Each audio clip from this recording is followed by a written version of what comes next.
She was on her knees in the ash when he found her. The ground was still hot. Her hands were bleeding. And the man who had just burned half of Tennessee to reach her, the most powerful wolf in 7 states, was looking down at her like she was the only solid thing left in the world. He extended his gauntlet hand. She didn't take it. Not yet, because she had a secret buried so deep, not even the Alpha King's fire could reach it.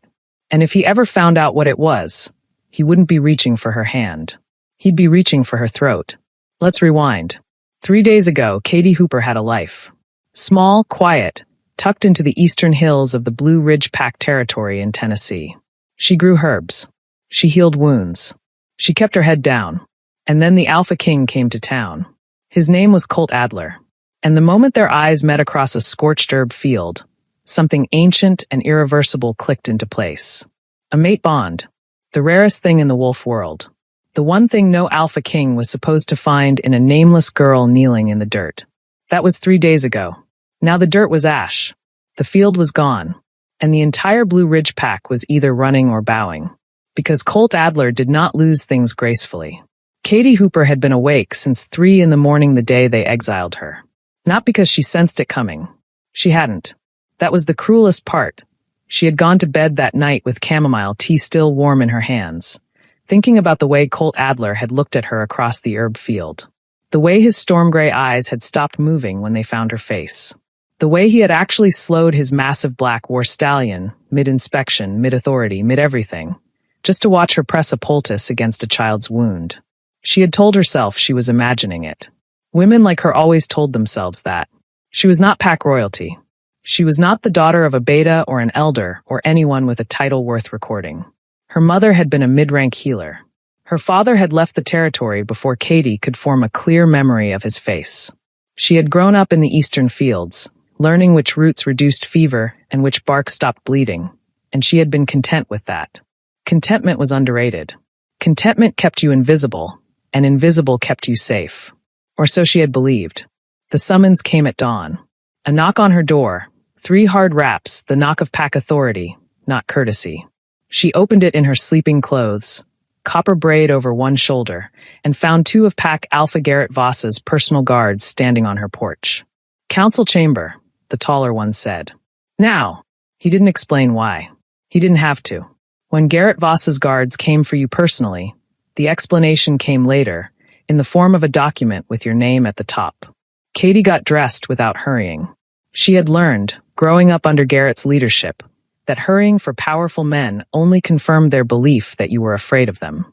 She braided her hair with steady hands. She pulled on her field boots, worn at the heel, still solid at the toe. She took her grandmother's cloak from the hook by the door, the one that smelled faintly of dried lavender even 3 years after her grandmother had passed. She walked to the council chamber at her own pace. The chamber was in the center of the pack compound, a low stone building that had been the original meeting hall when the Blue Ridge Pack was founded 3 centuries ago. The walls still held torch rings, even though electric lights had been installed in the 1970s. Some things in wolf culture changed slowly. Governance was one of them. Inside, Garrett Voss was already seated at the head of the long table. He was a big man, thick through the shoulders, with a jaw that looked like it had been quarried from the same Tennessee limestone as the chamber floor. He had been Pack Alpha for 19 years. His hair had gone fully gray in the last 5, though he was only in his mid-40s, and Katie had always privately suspected the gray had less to do with age and more to do with the weight of the schemes he carried. 3 of the pack elders sat flanking him. Their expressions were carefully neutral. That neutrality scared her more than hostility would have. Katie Hooper, Garrett said. Not a greeting. A pronouncement. Alpha, she said. She did not bow. She was not submissive rank. A healer was permitted to stand straight. Garrett slid a document across the table. She looked at it without touching it first. Old habit. You learned quickly, growing up in pack politics, that touching a document before you read it was a small surrender of power. She read it where it lay. The charge was blood magic. Unsanctioned, unauthorized, conducted on Blue Ridge territory at the eastern boundary. The exact fields where she worked every day. 3 elder signatures swearing witness. The date listed was 2 nights ago, the night before Colt Adler and his cavalry had departed back toward Nashville. Katie read it twice. Then she looked up at Garrett Voss's flat, satisfied eyes, and she understood. Every word of it was fabricated. She had been nowhere near the eastern boundary 2 nights ago. She had been in the infirmary until midnight, treating pack members who had minor injuries from a training session. There were 4 witnesses who could confirm it. The elder signatures were wrong, too. Elder Maris Dunn's signature was missing its characteristic double loop in the D. Elder Calvin Frost had been out of the territory that day on a supply run to Knoxville, a fact that could easily be verified. Garrett knew all of this. He had built the lie anyway, because the lie was not the point. The exile was the point. An exile, under the old laws of the Southern Dominion, required only 2 things to be considered valid: a written charge with 3 witnesses, and the signing of the exile decree by the accused. If she signed, she was gone. Permanently. If she refused to sign, Garrett had the authority as Pack Alpha to confine her to the holding cells until a trial could be arranged. And the Alpha King, the only authority above Garrett, had just ridden south to deal with a border dispute. Trials in the Southern Dominion's old law courts moved slowly. She could sit in a holding cell for weeks. Either way, she disappeared. Either way, she was removed from the board. Katie looked at the document for a long, quiet moment. She thought about Colt Adler's gray eyes. She thought about the way he had leaned forward on his horse, this enormous, armored, utterly composed king, and for one fraction of a second looked uncertain, like a man who had just seen something he wasn't prepared to want. She thought, I could fight this. Then she thought, and lose 3 weeks of my life in a holding cell while a corrupt alpha rewrites the story. She picked up the pen. She signed the exile decree. Garrett's satisfaction was almost imperceptible, just a slight easing of the lines around his mouth. The elders remained carefully neutral. One of them, the youngest, a woman named Petra Cross, kept her eyes fixed on the table in front of her and did not look up once. Interesting, Katie noted. Shame looked different from complicity. You have until sunrise to vacate pack territory, Garrett said. Personal effects only. Any pack resources, tools, medical supplies, stored provisions remain behind. The healing stores are mine, Katie said. Her voice was calm. My grandmother built them. I've maintained them for 7 years. They're pack resources, Garrett repeated. Sunrise, Hooper. She left the document on the table. She walked back to her cottage at the same pace she had arrived. Inside, she packed a single cloth satchel. She took her grandmother's cloak, her own carved wooden kit of the most essential tinctures. The ones she had made herself from scratch, which no one could argue were pack property. A change of clothes, her grandmother's journal of herbal knowledge, a small folding knife, and the $43 she kept tucked inside a loose floorboard under the kitchen table. $43. She almost laughed. She allowed herself exactly 60 seconds of sitting on the edge of her bed, in the cottage that smelled of wood smoke and drying herbs and 3 generations of women who had healed things for the Blue Ridge Pack and never been thanked enough for it. Then she stood up, shouldered the satchel, wrapped the cloak around her shoulders, walked out the door without looking back. The sun was just breaking over the eastern ridge of the Smoky Mountains when she crossed the pack boundary markers. 3 carved stones in a triangular formation at the edge of the old logging road. She felt the boundary line pass through her like a current, the pack bond attenuating, thinning, becoming a whisper, and then a thread, and then nothing. It should have been devastating. Wolf pack bonds were not merely social. They were biological, woven into the nervous system during childhood, part of the animal self in ways that were genuinely painful to sever. Most exiles described the moment of crossing as feeling like losing a limb. Katie felt a brief, sharp ache. Then she felt something else. Something she hadn't felt in 23 years of keeping her head down and staying useful and making herself small enough to go unnoticed. She felt free. It frightened her how good it felt. She kept walking west, deeper into the Cumberland Plateau, where the trees grew thick and old and the hollows were full of morning mist. She had $43, a knife, a satchel of healing supplies, and a head full of her grandmother's knowledge. She had survived worse odds. At least, that's what she told herself. She did not know yet that 2 days later, the Alpha King would return to Blue Ridge territory, read a document in 4 seconds, and set the eastern farmsteads on fire. She did not know that he would ride at the front of his cavalry personally. She did not know what she had left behind when she walked out that door. But the secret she carried in her, the one buried deeper than the pack bond, deeper than memory, deeper than any fire could reach, That secret was already changing everything. Even if she didn't know it yet. Colt Adler had been Alpha King of the Southern Dominion for 8 years. In that time, he had handled 47 territorial disputes, 3 assassination attempts, 2 succession crises in allied pacts, 1 attempted coup from within his own council, and a rogue wolf situation in the Gulf Coast territory that had required him to personally lead a 3-week hunt through the Mississippi Bayou in January. He was not, by any reasonable measure, a man who lost his composure. He had inherited the position at 23, young by any standard for an alpha of that magnitude, when his father had died suddenly of a cardiac event during a winter council session. Colt had stepped into the role the way you stepped into cold water. Fast, fully, without looking down. He had spent 8 years building the Southern Dominion into the most organized and legally coherent wolf governance structure in the continental United States. He had reformed the old exile laws. He had restructured the council. He had established a formal appeals process for pact disputes that had previously been settled by whoever hit harder. He was reasonable, methodical, controlled. This is relevant information because what happened when he came back to Nashville and found the message from Blue Ridge waiting for him, a routine administrative notification that one Katie Hooper had been exiled for blood magic, was not reasonable, methodical, or controlled. He read the notification standing in the entrance hall of his Nashville headquarters, still in his travel armor, his stallion not yet properly stabled, his cavalry still dismounting in the courtyard outside.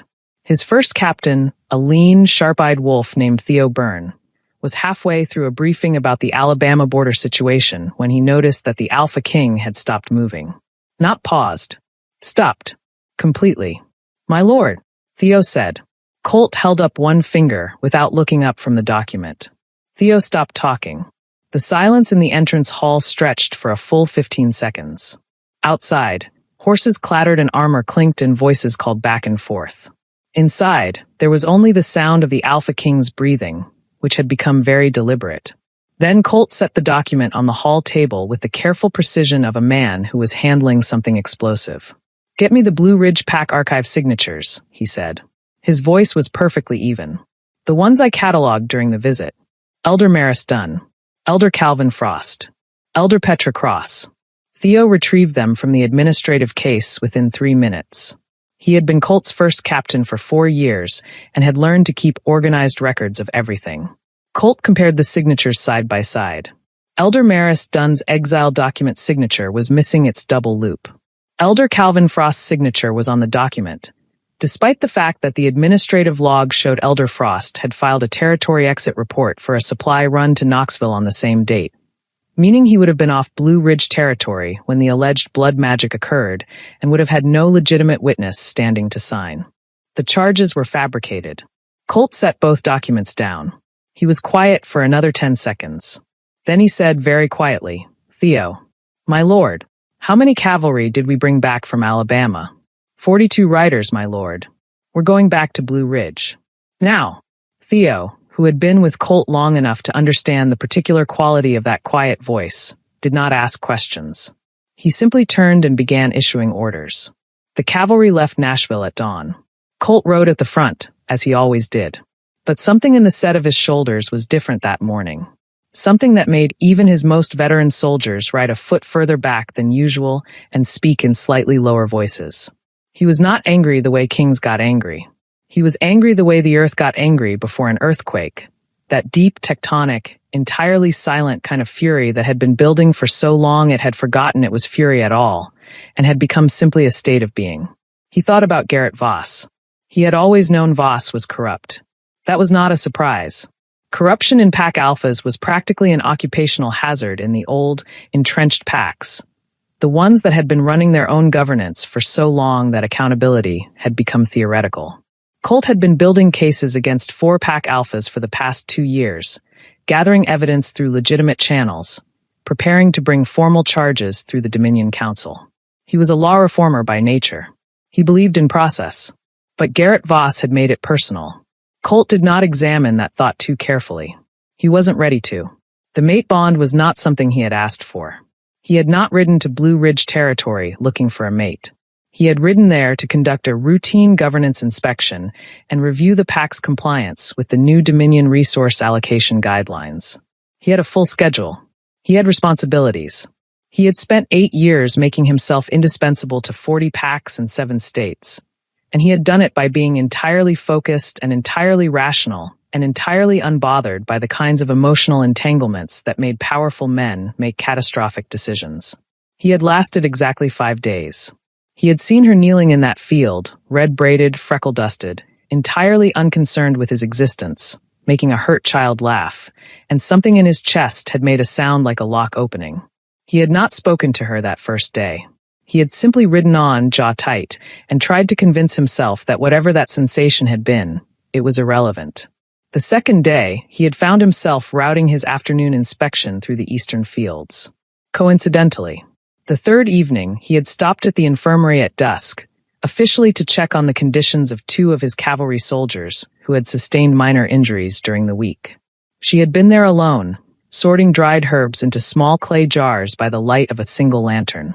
She had looked up when he entered and said, without any particular awe or deference, "The tall one with the shoulder bruise needs another 3 days of rest before he should ride.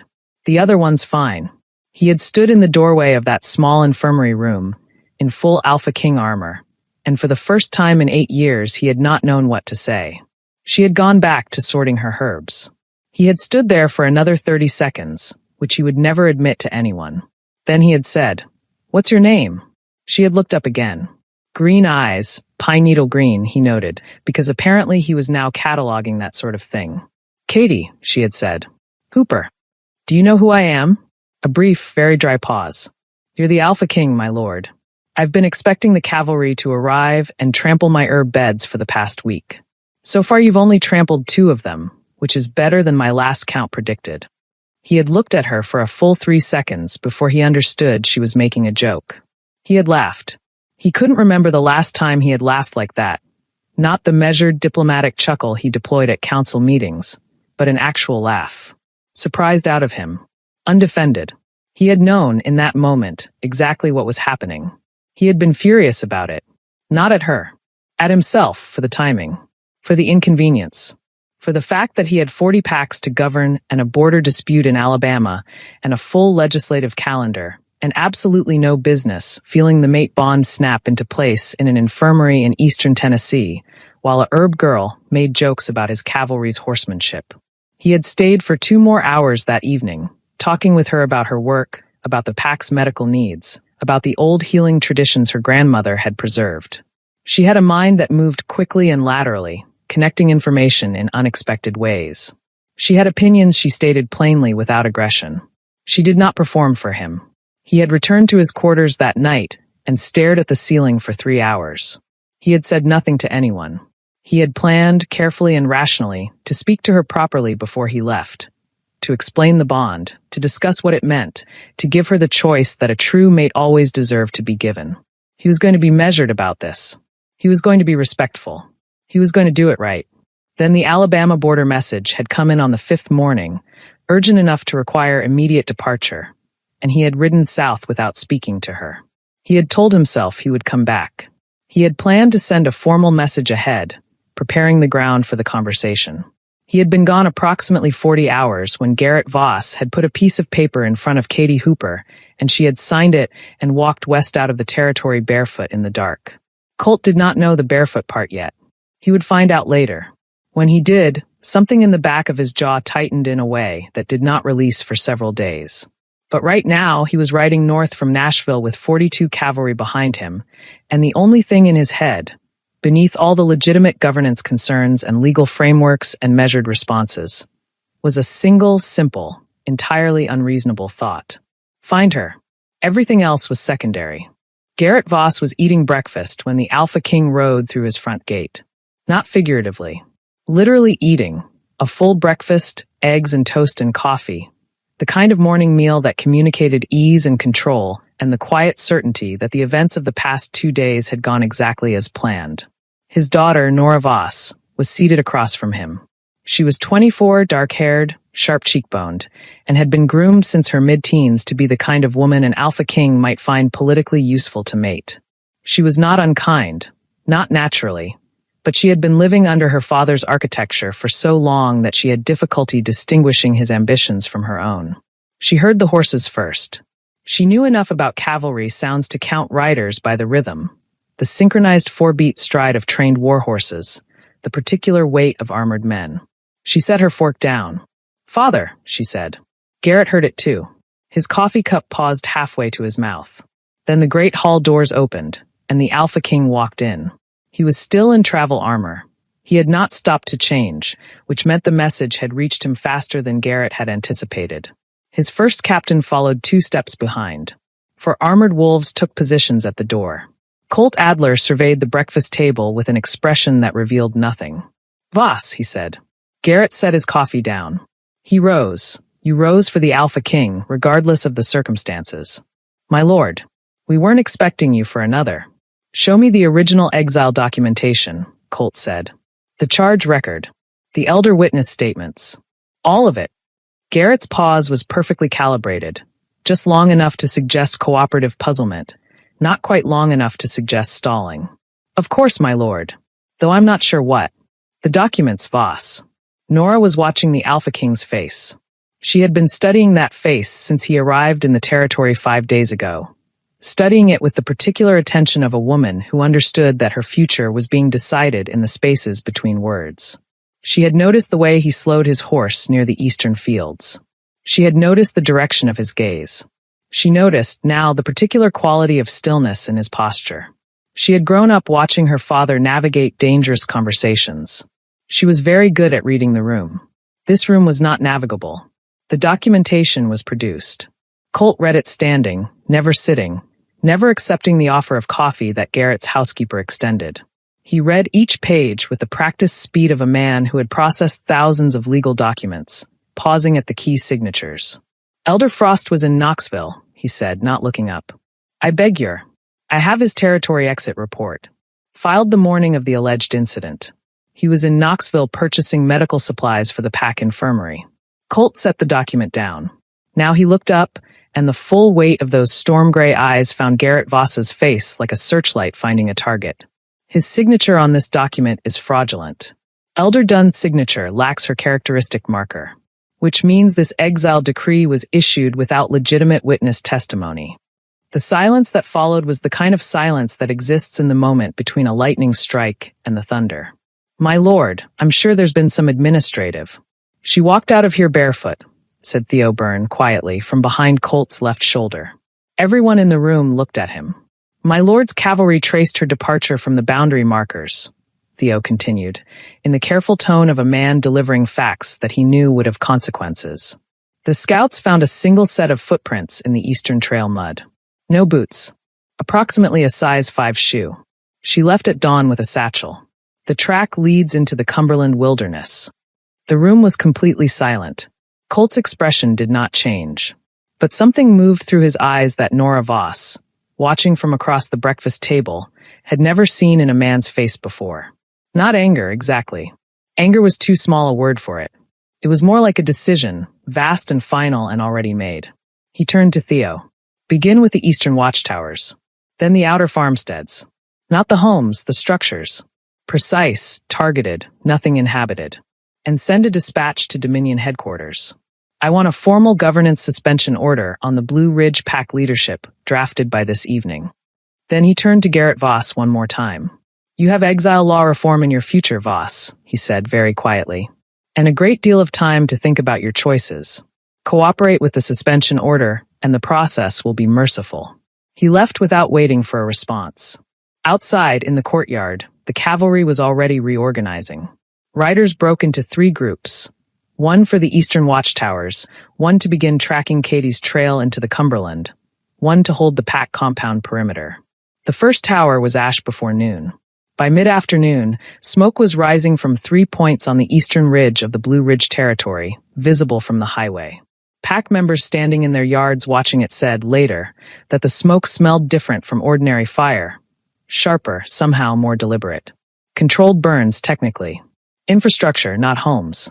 Legal, within the punitive authority of an Alpha King executing a governance suspension. But the message required no translation. Half the territory was talking about it within 2 hours. The other half learned it from the talking half within 4. By sundown, every wolf on Blue Ridge land knew that the Alpha King had come back, had found the exile fraudulent, and had personally authorized the burning. And every single one of them was asking the same question. What was Katie Hooper to the Alpha King, that he would burn a territory for her? Garrett Voss, sitting in the pack compound holding area awaiting formal questioning, staring at his own hands, understood that he had made a catastrophic miscalculation. He had known Colt Adler valued legal process. He had calculated that the Alpha King would handle the exile discovery through proper channels. A formal inquiry, a documentation review, perhaps a reprimand.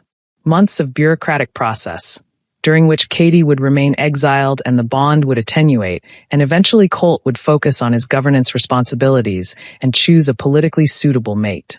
He had not calculated that the Alpha King would look at a single set of barefoot footprints in trail mud and lose 8 years of measured governance in approximately 30 seconds. People, Garrett reflected bitterly, were always the variable you couldn't fully model. Nora Voss, sitting in her childhood bedroom listening to the distant sound of burning timber, thought something different. She thought, he looked at those footprints and decided. She had been trained her whole life to be the woman a king might choose. She had dressed accordingly, spoken accordingly, positioned herself accordingly. She had watched Colt Adler's eyes during his entire stay, and she had seen the precise moment they fixed on Katie Hooper in that field. And she had understood, with the particular clarity of someone who had spent years studying the anatomy of powerful men's attention, that she had already lost something she had never actually possessed. It wasn't entirely painful, she found. There was something in the wreckage of her father's scheme that felt almost like relief. She looked out her bedroom window at the smoke rising over the eastern ridge, and she thought about barefoot footprints in the mud. And she made a quiet decision that had nothing to do with her father's plans. She knew where the Cumberland wilderness paths led, and she knew how to move through packed territory without being seen. Katie had been in the Cumberland wilderness for 2 days when she found the cabin. Or rather, when the cabin found her. She had been navigating by the sun and her grandmother's mental map of the plateau, a map she had memorized as a child during long walks through the hills, back when her grandmother would point at landmarks and say, "Always know your terrain, girl. A healer who can't find her way to the patient is a healer of no use." She had been moving west, following the creek beds where the clay stayed soft enough to walk without cutting her feet. She had found shoes on the second day, a pair of old work boots left on someone's back porch in a hamlet, so small it wasn't on any map, left in exchange for a healing tincture she pressed into the startled homesteader's hands. The cabin appeared through a break in the tree line, just as the second sunset was painting the plateau orange and scarlet. A low, solid structure built from old-growth timber, chinked with clay, with a stone chimney that suggested someone had either lived there recently or maintained it for occasional use.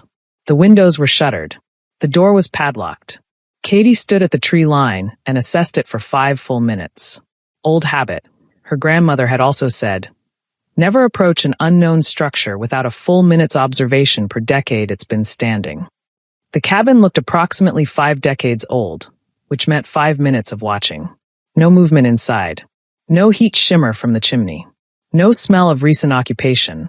No cooking, no wood ash, no animal musk that would indicate a wolf den. Just pine and cold clay and the distant sound of the creek. She approached. The padlock was a simple model. The kind you could open with a flat rock and a steady hand if you knew the trick her grandmother had shown her, which she did, and which she had always felt mildly guilty about knowing and had never felt guilty enough to forget. Inside was sparse but functional. A cot with a folded wool blanket. A small cast-iron stove. A shelf with a few tins, beans, corn, dried fruit. A 5-gallon water jug, empty but clean. A first aid kit on the highest shelf, basic but better stocked than she had expected. A hunting cabin, used occasionally, left maintained between visits. She allowed herself exactly 2 seconds of gratitude before she got to work. She filled the water jug at the creek. She started a fire in the iron stove using the dry tinder in the wood box beside it. Someone had stocked it thoughtfully. She heated a tin of beans, ate standing up because she was too tired to bother with sitting down, and then sat on the edge of the cot and took stock of her situation. She had approximately $30 left after the boot exchange. Her healing kit was intact. She had her grandmother's journal. She had the skills to live off the plateau indefinitely if she needed to, foraging, small game snares, basic weather reading. She had, in some ways, been preparing for exactly this sort of self-sufficient isolation her entire life, without ever consciously knowing she was preparing for it. What she had not prepared for was the bone-deep ache in her chest that had nothing to do with the severed pack bond. It was more precise than that. It was directional, a pull, faint but insistent, toward the east, toward territory she had left behind, toward a man she had spoken to 3 times. She pressed her hand flat against her sternum, as if she could manually stop the sensation. She knew what it was. She had read about it extensively in her grandmother's journal, which had extensive sections on wolf biology and bonding chemistry, because her grandmother had been a thorough woman who believed healers needed to understand the bodies they were healing. An unrealized mate bond created a specific physiological response in the initiated party, the one who had felt the connection before the bond was formally acknowledged. A low-grade, chronic pull toward the mate. Not debilitating, not compulsive, more like a compass needle that had found its north and did not particularly care what you thought about the direction it was pointing. She was not surprised that Colt Adler had felt the bond. She had seen it on his face during those 3 conversations, had watched the precise moment when his composure, that extraordinary iron composure, had developed a single, very small crack. What she had not expected was to feel it herself. She had spent the walk from Blue Ridge to the Cumberland telling herself that she had imagined the warmth that settled through her chest when he laughed. That the way he listened, actually listened, with the full architecture of his attention, not the half-attention of powerful men performing interest, was simply his governance training. That the 3 conversations had been nothing more than a pack alpha conducting due diligence on a healer. Sitting on the edge of a cot in a stolen hunting cabin, 2 days' walk from everything she had ever known, with $30 and a satchel of herbs, she admitted to herself that she had been lying. She felt it. She felt it, and it terrified her, because of the secret. The secret she had never told anyone. Not her pack alpha, not her healer colleagues, not the elders, not the boy she had briefly, foolishly, loved at 17. Not even, at the end, her grandmother, though her grandmother had been the one to realize it first, had looked at Katie across the kitchen table one evening with ancient, careful eyes and said, "You know what you are, girl." And Katie had said, "Yes." And her grandmother had said, "Then you know why you keep it quiet." And Katie had kept it quiet for 23 years. But secrets had a weight that grew over time. And being exiled, severed from the only community you had ever known, walking barefoot into the wilderness at dawn with $30 and the compass needle in your chest pointing stubbornly east. All of that had a way of making secrets feel heavier than usual. She ate the last of the beans. Rinsed the tin in the creek, banked the fire, lay down on the cot with her grandmother's cloak pulled over her, tried to sleep, listened to the Tennessee night settle over the plateau, owls, creek noise, wind in the old-growth pines, the distant call of a whip-poor-will, and thought about everything she was going to have to decide. She fell asleep just before midnight. She dreamed about gray eyes. She woke at 4 in the morning to the smell of smoke.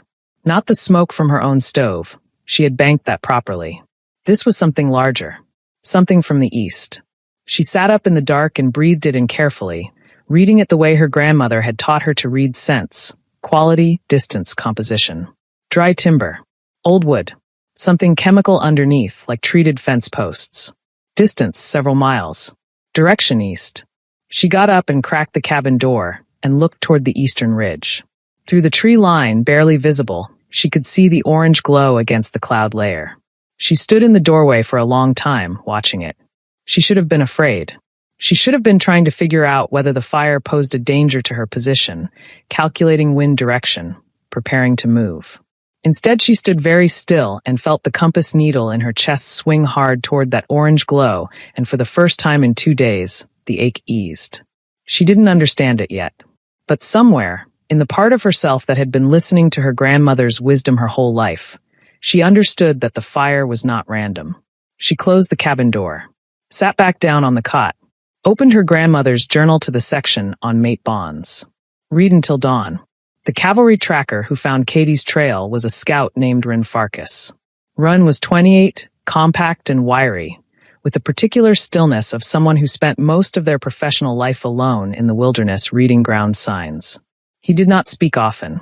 When he did, it was worth listening to. He found the hunting cabin by following the creek bed tracks and the faint residue of wood smoke, banked fire, not recent, approximately 12 hours old. He circled the cabin once, noted the disturbed padlock. The footprints, one person, small feet now in boots, moving efficiently, no hesitation or doubling back. He sent a messenger bird to the king's position at the Blue Ridge compound. The message read, *found. Cumberland Plateau. Approximately 11 miles west of eastern boundary. Moving her direction. ETA 4 hours, *. Colt read the message in the Blue Ridge Council chamber, where he had been conducting formal questioning of the pack elders since dawn. He stood up mid-question. "Theo," he said. "Horses."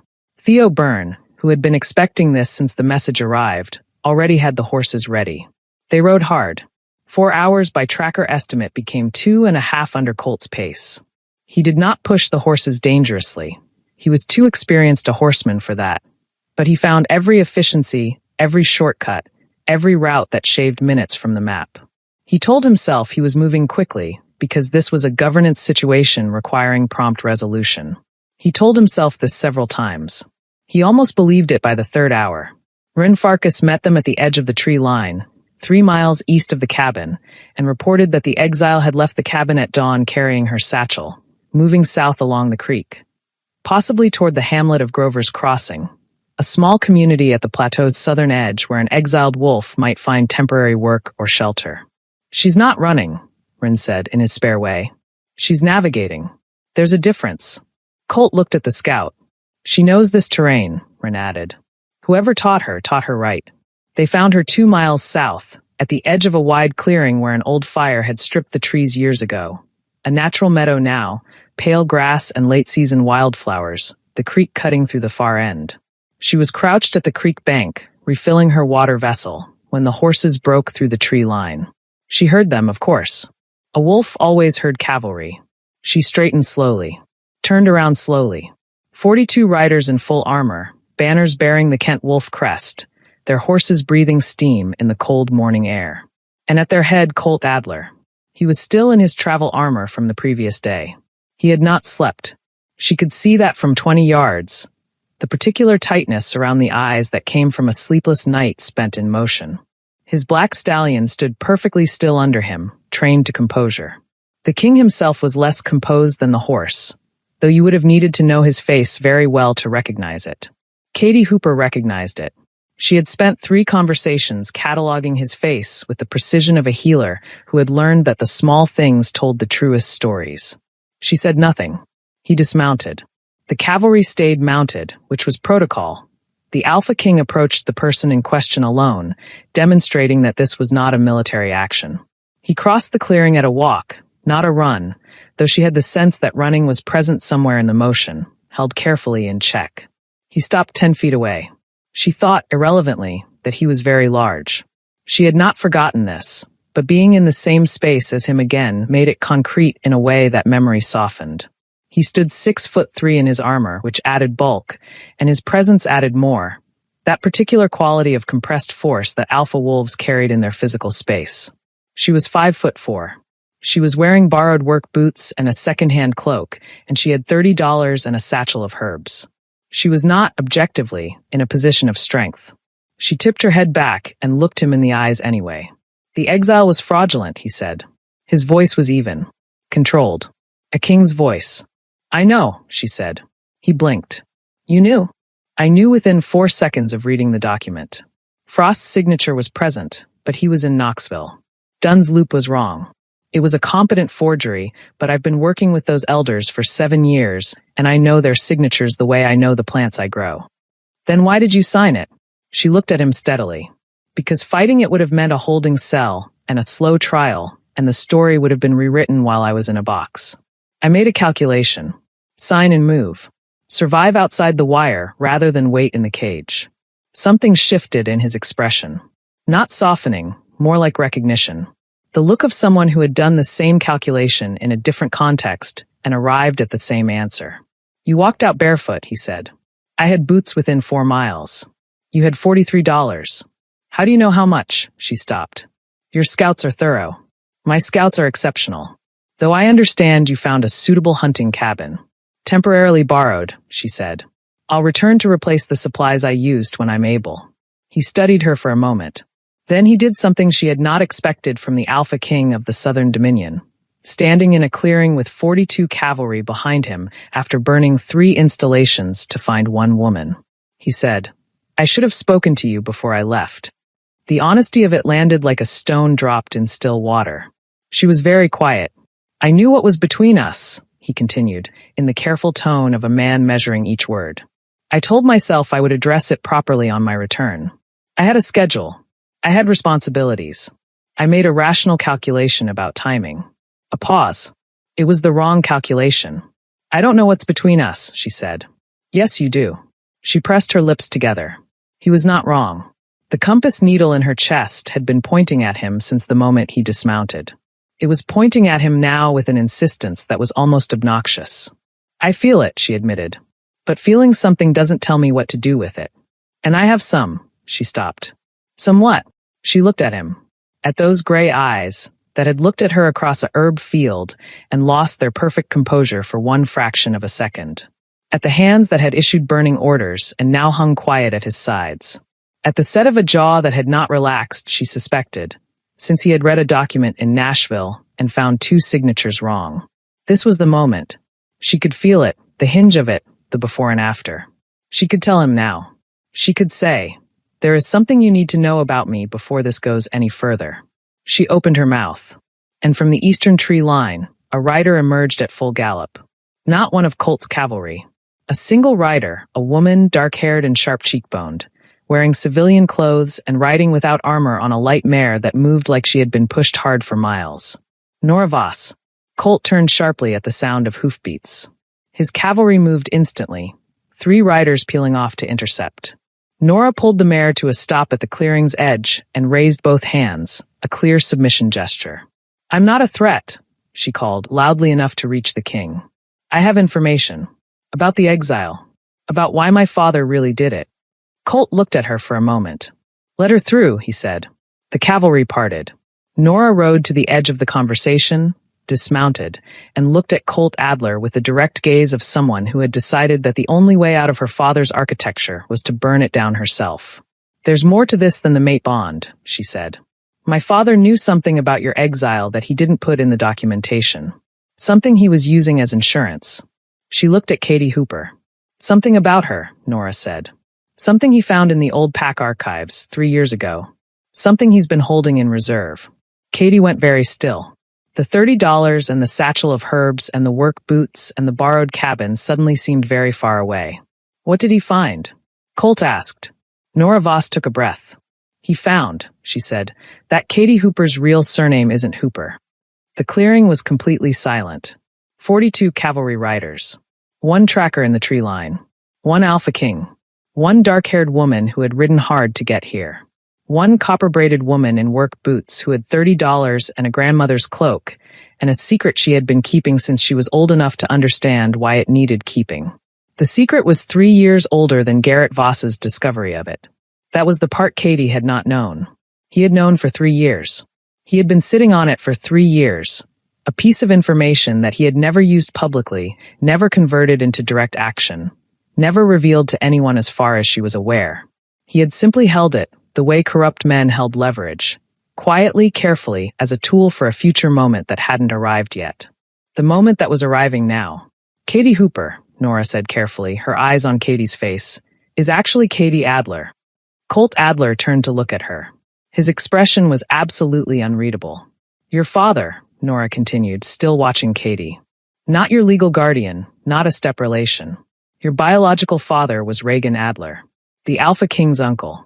The brother who left the Dominion 26 years ago under circumstances that the official record describes as, and I'm quoting the archive notation here, voluntary abdication and territorial departure under informal agreement.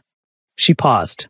My father's version, which he found in a separate correspondence file, is considerably less diplomatic. Colt's voice, when he spoke, was very quiet. What does the correspondence file say? That Reagan Adler had a relationship with a woman outside his assigned mating contract. A woman from a mid-rank healer family in the Blue Ridge Pack. That the relationship produced a child. That the Adler family, your grandfather's council, specifically, considered the child politically inconvenient and arranged for the child to be raised under the mother's surname with no formal acknowledgement of the Adler connection. Nora looked at the ground briefly, then back up. The mother was Katie's grandmother, the healer, the woman whose cloak you're wearing right now. The clearing processed this in silence. Katie Hooper, Katie Adler, stood at the edge of the creek and felt the ground rearrange itself under everything she thought she knew. She had known her grandmother's secret. She had known, since she was 12 years old and found the letter in the cedar box under the loose floorboard, that her mother had not been born a Hooper. She had known that her grandfather, the man her grandmother never spoke about with anything other than a particular kind of determined silence, had been a wolf of some consequence who had left. She had known the name, Reagan. She had not known the surname. Her grandmother had never told her the surname. She understood now why. How long have you known? Colt asked her directly. His voice was still quiet, but there was something underneath the quiet, a quality she could not entirely read. Since I was 12, she said. I knew a name, a first name. I knew my mother's parentage was complicated. I didn't know the family. You didn't know you were. I didn't know I was an Adler, no. She looked at him steadily. I knew I was someone who needed to keep her head down and her name small and not attract the attention of pack politics. My grandmother was very clear about that, even if she wasn't clear about why. She was protecting you, Colt said. Obviously, since knowing would apparently have resulted in exactly this. She gestured, one sharp efficient movement, at the 42 Cavalry and the burning Eastern Ridge and the whole impossible situation. Colt looked at her for a long moment. She could not read his expression. It was too layered, too many things moving simultaneously in his face, each one controlled before it could become fully visible. You understand what this means, he said. It means I have a claim to the Adler bloodline through an illegitimate line that was deliberately suppressed, she said. Which means that Garrett Voss was not simply exiling a common healer.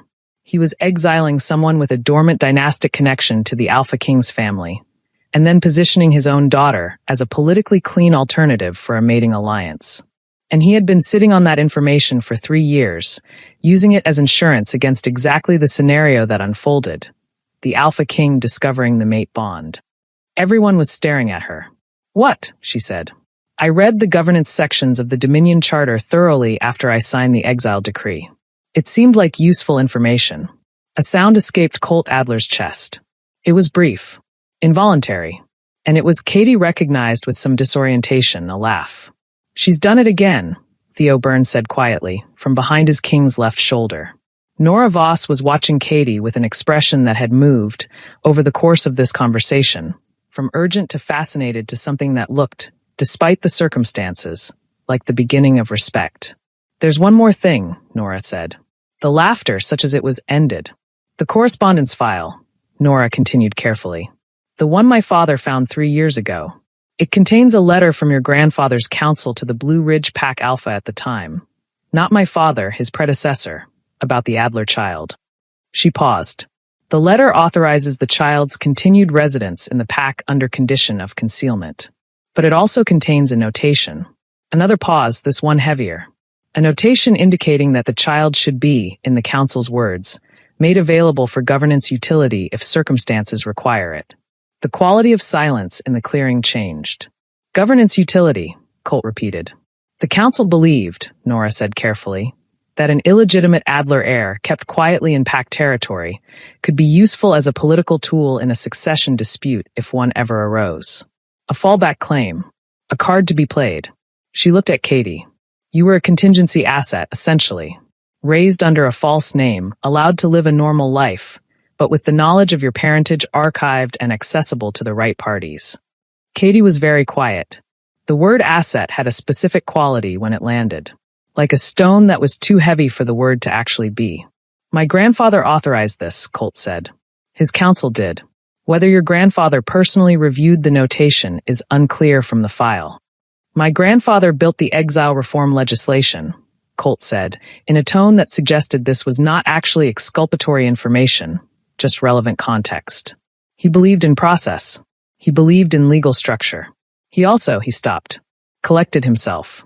He also believed in the governance utility of everything, including people. He turned to face Katie fully. She met his gaze without flinching, because she was not a woman who flinched, but there was something in her chest that was doing something complicated. The compass needle, and the ache, and the new weight of a surname she had not known she owned. I didn't know, she said again. Simply, I was not a knowing participant in any of this. I know, he said. I am not looking for dynastic connection. I'm not looking for. She made a sharp gesture that encompassed the cavalry and the banners and everything they represented. I'm not looking for any of this. I was content. I was a healer with an herb field and a cottage and $43 in a floorboard, and I was content, he said quietly. You said that before. Yes. And when you crossed the boundary marker at dawn? She was quiet for a moment. And when you crossed the boundary marker at dawn, he repeated, and felt the bond attenuate, what did you feel then? She looked at him for a long time. Then, because she was tired of small truths and she had just learned that her entire name was a small truth, she told him the large one. Free, she said. I felt free. And it terrified me because I didn't understand why exile felt like freedom, and I was afraid of what that meant about the life I thought I was content with. The clearing was very still. And the compass? He said, almost quietly enough that only she would hear it. It points east, she admitted. It's been pointing east since the first night. He held out his hand, the same gauntlet hand from the image that had been the beginning of everything.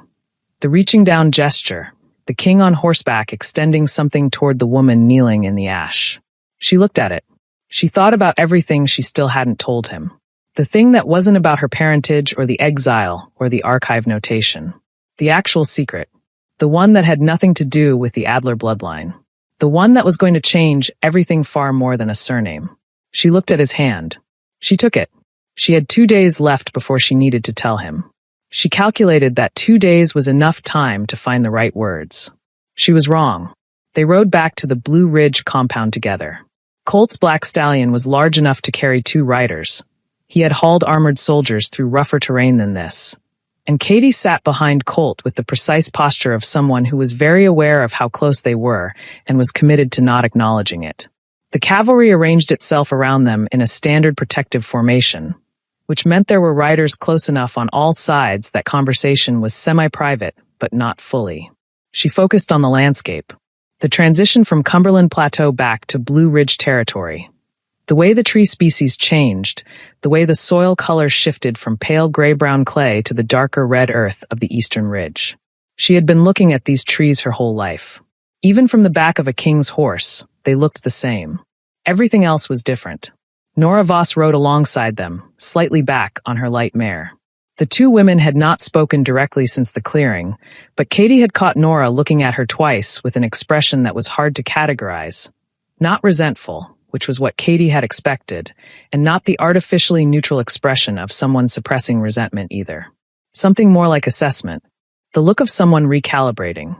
I want to understand something, Katie said, low enough that the nearest cavalry riders would catch the tone but not the words. Colt waited. Your response to the exile documentation, she said. The burning. The cavalry. The personal ride. You told your first captain to burn the eastern installations before you knew about the bloodline. Before you knew about any of the archive information. Yes. So the Adler connection had nothing to do with it. No. Then what you burned it for is exactly what it appeared to be, he said. Simply. Without performance. She was quiet for a moment, processing the weight of that. That's alarming, she said finally. From a governance standpoint, burning established infrastructure over a mate bond without knowing the legal details is the kind of decision that... I know, he said. It's not. I know, he said again. There was a brief pause. I was aware at the time that it was not my most measured decision. I made it anyway. She turned this over. I've been Alpha King for 8 years, he continued quietly. In 8 years, I have made 643 significant decisions affecting 40 packs and 7 states. I have a documented record of all of them. I can account for every one. The reasoning, the factors, the alternatives considered. Another pause. I cannot fully account for what happened in Nashville at 6 in the morning when I read that document and found the signatures wrong. You felt the bond. I felt that someone had put an unsigned exile decree in front of a woman in my territory, and she had signed it and walked out barefoot, and no one had stopped her. His jaw tightened briefly. The bond was part of it. The principle of it was part of it too. She thought about that. The principle of what? That power, he said carefully, should not be used to remove people from safety as a political maneuver. That exile is one of the most severe punishments in Wolf law, and it should require genuine legal process. That my own governance reforms I spent 4 years building, existed precisely to prevent what Voss did. He paused. And that he timed it while I was gone deliberately, because he knew I would find the forgery, and he calculated that distance would blunt my response. He was wrong about that. Catastrophically. She sat with that for a while. The trees moved past. The cavalry breathed and clattered around them. The principle and the bond are not in conflict, she said eventually. Both of them would have produced the same action. Yes. So you don't actually have to distinguish between them. He was quiet for a moment. Then, no. I suppose I don't. She heard something ease in his voice. Something that had been held in tension since Nashville, or possibly since the herb field, or possibly since much longer. She wanted to tell him now. The actual secret. The thing that was going to be the next hinge point, the next before and after. But they were 3 miles from the compound, and she needed more than 3 miles for this particular conversation. She made herself wait. The compound came into view at mid-afternoon. The stone buildings and the training yards and the great hall where Garrett Voss had eaten his breakfast this morning with the private satisfaction of a man who thought he had won a game. The eastern ridge was still smoldering in the distance, 2 thin columns of smoke against the October sky. Pack members lined the road as the cavalry rode in. Katie had expected downcast eyes. The instinctive submission of a pack that had just had its alpha suspended and its eastern infrastructure burned. Instead, she found something more complicated. There was awe, yes, and some fear, and the particular cautious attention of wolves recalibrating their understanding of the situation. But there were also eyes that found Katie specifically, and in those eyes she saw things she had not expected. Relief. Anger, not at her, at what had been done, and something she struggled to name until she placed it. Recognition. The acknowledgement of seeing something that had always been there, that had always been known in the peripheral awareness of a community, now brought fully into the center of the frame. Old Petra Cross was standing at the edge of the road, hands folded in front of her. Petra Cross, who had kept her eyes on the table during Katie's exile. As the horses passed, she met Katie's gaze and held it. Her expression was complicated, regret and resolution in about equal measure. The expression of someone who had been a coward once and was calculating the cost of doing it differently the next time. Katie nodded at her. Petra Cross dipped her chin in return. Small things. But the pack would see them. Pack saw everything. In the council chamber, Colt conducted 3 hours of formal questioning with the remaining elders and pack officers. Katie sat in the adjoining room because she was both a key witness and, as it was now known, a party with a direct bloodline interest in the proceedings, and the protocol for managing those dual roles needed to be established before she entered the formal record. Theo Byrne sat across from her, drafting procedural notes on a tablet, and they coexisted in the kind of professional silence that developed between people who had each decided the other was competent and trustworthy, and there was nothing else that needed discussing yet. After 40 minutes, Theo said, without looking up from his tablet. He hasn't slept in 37 hours. I know. He won't say so. I know. A pause. He laughed, Theo said. In the clearing. Twice. He continued writing. I've been his first captain for 4 years. I have a running count. Katie looked at him. Current total, Theo said, is 11. Including today. He turned a page. I started counting because the early ones were so rare I thought they were strategic. Then I realized they weren't. A brief pause. The strategic ones look different. Katie considered this. He needs allies, she said. Not subjects. Not subordinates. People who will tell him things he doesn't want to hear. Yes, Theo said. He has you. I tell him operational truths. Logistical realities. Tactical concerns. Theo looked up for the first time.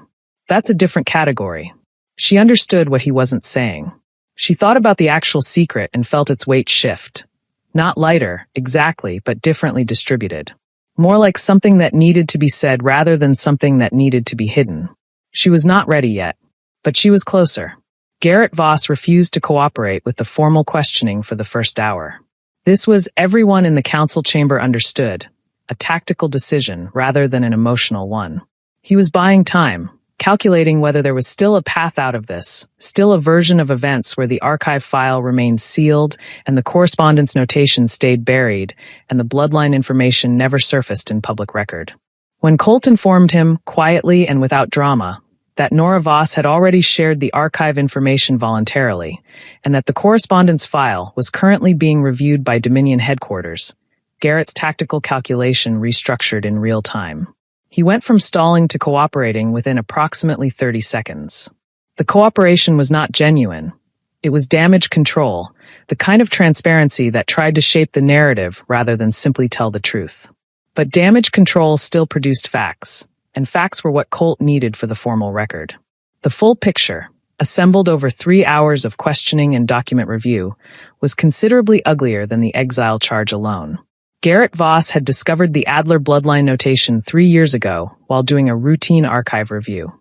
He had recognized immediately that the information was valuable, not because he had any specific plan for it at the time, but because a corrupt man who finds leverage stores it automatically, the way a squirrel stores nuts without knowing exactly which winter will require them. He had spent 3 years quietly positioning his daughter as a candidate for the Alpha King's consideration, attending Dominion Council events, engineering opportunities for Nora to be visible to Colt's circle. He had also spent 3 years keeping Katie Hooper exactly where she was: useful, quiet, unremarkable, never elevated enough to attract attention, but never pushed out of the pack either, because an exiled Adler heir was a loose variable and a contained one was an asset. Then Colt had arrived for the governance inspection. Garrett had watched the herb field moment, had watched the infirmary visits, had watched Colt's posture and eye direction with the careful attention of a man monitoring a situation that was threatening to spiral out of his control. By the 3rd day, he was certain. He had moved immediately, waiting only for Colt's departure before executing the exile. He had timed it to use a 48-hour window before Colt could return. The Alabama situation had seemed reliable enough to hold the King's South for a week at minimum.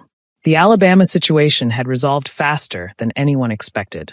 Irony, Garrett reflected in the holding area, was a consistent feature of catastrophe.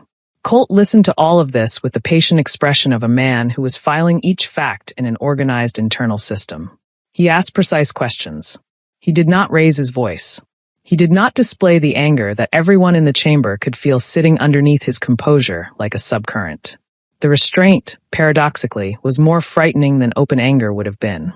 At the end of the questioning, he looked at Garrett Voss across the council table.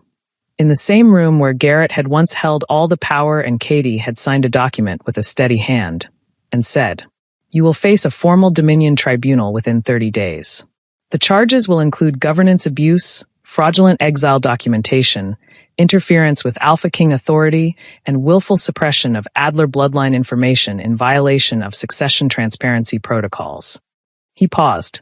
The Succession Transparency Protocol is one I added to the Dominion Charter 18 months ago. You were in the council meeting when it was passed. You voted for it. Garrett said nothing. The PAC leadership will be placed under Dominion administration, pending tribunal outcome. Elder Petra Cross will serve as interim PAC liaison. Colt stood. Your daughter's cooperation with the investigation will be considered a mitigating factor in the assessment of family-adjacent consequences. He left the chamber. In the corridor, Theo Byrne fell into step beside him. Petra Cross, Theo said mildly. She was complicit in the original exile by silence, Colt said. She showed regret and chose correction at the earliest opportunity. Accountability requires that we value course correction, not just punish initial failure. Otherwise, we incentivize doubling down. Theo wrote something in his notebook. You're going to want to rest, Theo said. I'm going to speak with her first. Theo put his notebook away. Of course you are. Katie was in the infirmary. Not as a patient. She had located the PAC's medical stores within approximately 40 minutes of arriving back in the compound and had quietly begun reorganizing the stock, which had apparently been managed with considerably less precision after her grandmother's death. She was standing at the supply shelf with her back to the door when Colt found her, working through a systematic inventory with the focused efficiency of someone who finds order genuinely calming. He stood in the doorway for a moment. He thought about the first time he had stood in an infirmary doorway and found her sorting herbs by lantern light. He thought, some things have consistency. How did the questioning go? She asked, without turning around. He cooperated, eventually. The picture is complete enough for tribunal proceedings. Petra Cross as interim liaison was well chosen. You heard that quickly. Pack news travels at the speed of sound. She turned, a tin of calendula in her hand. She'll do it well. She has enough guilt to work twice as hard and enough genuine care for the pack to channel it productively. He crossed the room and sat on the edge of the examination table. A slight informality, the kind that communicated that he was not here in his official capacity. She set the calendula tin down. She looked at him. He looked back. In the absence of cavalry and clearing and formal proceedings, with just the two of them in the small infirmary with its smell of herbs and clean linen, the space between them had a different quality. The official layers had been put down, the way you put down a weight you've been carrying. What remained was considerably simpler and considerably more complicated than governance. You should sleep, she said. You have something to tell me, he said. She went still. You've been holding it since the clearing, he said. Since before Nora arrived, actually, you opened your mouth to say something and then the horses came. She looked at him for a long moment. Then she said, yes. She put the calendula tin back on the shelf, turned to face him fully. She said, I need to tell you about my mother. Her mother had died when Katie was 6. Not in a dramatic way, not the kind of death that stories remembered. A fever that came in the deep winter and did not leave. Katie had been too young to understand the medical reality, but she had been old enough to sit beside the bed and hold her mother's hand and watch the particular extinguishing that happened when a person stopped fighting. Her grandmother had raised her after that. Her grandmother, whose name was Bess, and who had been a healer of considerable skill and even more considerable stubbornness. Bess had grown up in a different Tennessee, harder, poorer, governed by old pack laws that permitted even less disagreement than the current codes. She had survived by being useful, and by knowing more than she revealed, and by keeping her own counsel on all matters that touched the Adler name. Bess had never told Katie everything. She had told her enough. My mother, Katie said carefully, standing in the infirmary with her hands folded in front of her because she needed something to do with them, had a condition. A blood condition. Something that the pack healers at the time had no framework for, and which they described in terms that I've spent years trying to retroactively diagnose from my grandmother's notes. Colt was listening with his full, architectural attention. She had 3 days of knowing him, and she already recognized that quality. The way he gave his focus absolutely, without reservation. Based on the symptomology my grandmother documented, Katie continued, and on my own experience, and I am saying that carefully, I mean my own experience, the condition is a form of latent wolf ability that does not manifest in the standard way. Colt was very still. Standard wolf shifting is autosomal dominant, she said. Expresses reliably across bloodlines. The standard package, increased healing, sensory enhancement, shifting capacity. She paused.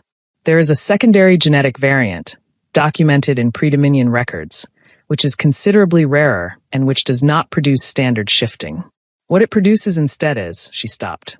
Found the word. Proximity. Proximity to what? To everything, she said. To biological states. To the physiological reality of other wolves. I can perceive them. Not through standard senses. Through something more direct. She looked at him steadily. I knew your soldiers' injury severity before I examined them. I know what Theo Burns' habitual tension headache feels like from 10 feet away.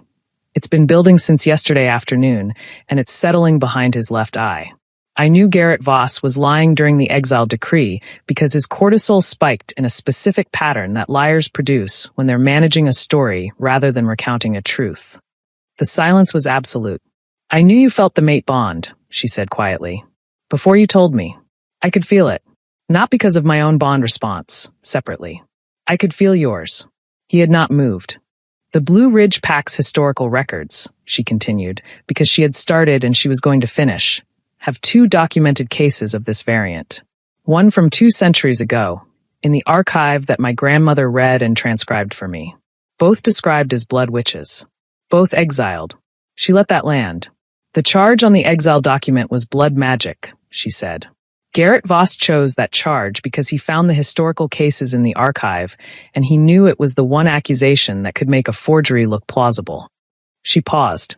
He may not have known it was literally true, but he found the right weapon by coincidence. Colt stood up from the examination table.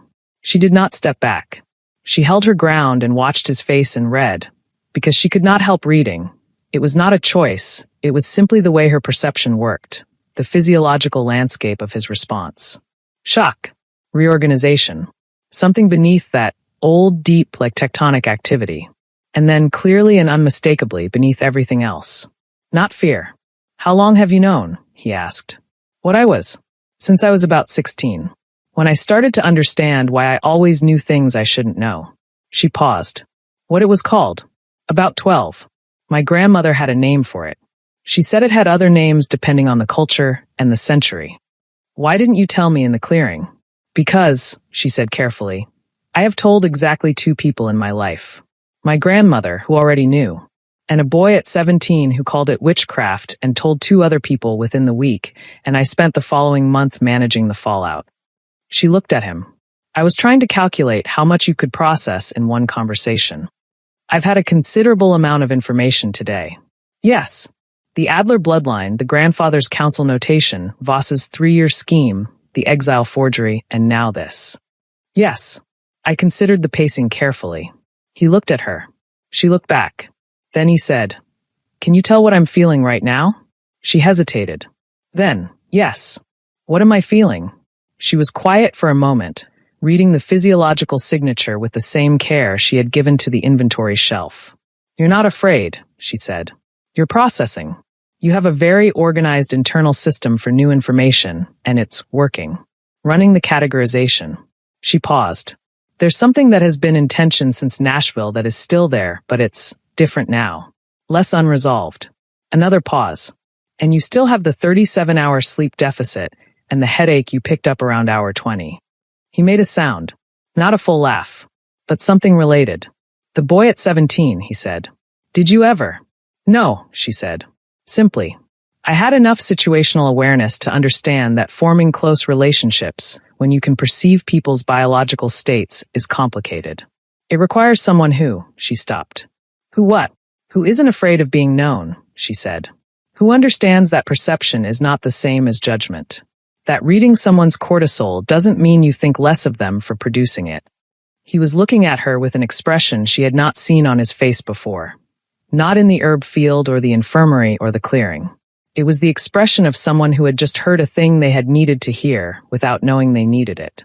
I have 40 packs to govern, he said quietly. I know. And a Dominion Council that is going to require 6 months of procedural repair after the Blue Ridge situation. I know. And a bloodline question that is going to take a significant amount of legal architecture to properly resolve. I know. He looked at her for a long time. Then he said, I need to sleep for approximately 8 hours before I can think clearly about any of it. You need at least 10, she said. Your cortisol is significantly elevated and you're actually never mind the detail. Sleep. The very corner of his mouth moved. Stay in the compound tonight, he said. There's a formal role that needs to be established for you in the investigation record, and I'd like you available for the morning review. Formal role, she repeated. Yes. As a witness? As a bloodline party? As the healer? Yes, he said. All of those. She studied him. You're not telling me all of it, she said. No, he agreed. I am not, because it requires 10 hours of sleep and a clearer head and a different kind of conversation. He moved toward the door.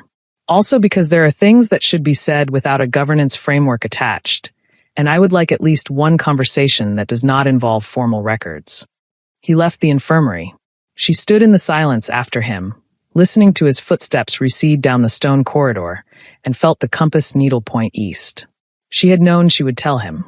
She had been more afraid of the telling than the knowing. Now the telling was done. She turned back to the shelf, picked up the calendula tin, set it in its correct place. She thought, one thing at a time. Outside, the last of the smoke from the eastern ridge was trailing into the October dark. She woke at 3 a.m. to the sound of hoofbeats. Not cavalry. A single horse moving fast. She was out of her cot and at the window in 3 seconds. The pack reflex, the animal body knowing before the waking mind caught up. The guest quarters they had given her were in the eastern wing of the compound, overlooking the main gate road. From the window, She could see the rider pulling up in the torchlight, someone in dark civilian clothes, not armor, leaning low over the horse's neck. The gate wolves challenged them. A voice she didn't recognize. Male. Urgent. She dressed quickly and moved toward the corridor. She had been in this compound for 23 years before the exile, and she knew its layout the way she knew the terrain of her own face. The fastest route to the main gate was through the east corridor and the kitchen passage. She was at the gate in 90 seconds. Theo Byrne was already there, emerging from the opposite direction with the particular alertness of someone who never fully slept when his king was in the field. The rider was a young wolf, 19 or 20, dark-eyed, wearing the dust of several hours' hard riding. He had a message cylinder in his hand, Dominion seal on the cap. Alpha King's private channel, he said to Theo. Marked urgent. From the Western Territories. Theo took the cylinder. I'll wake him. It's marked for immediate, the rider said. That means. I know what it means, Theo said. Wait here.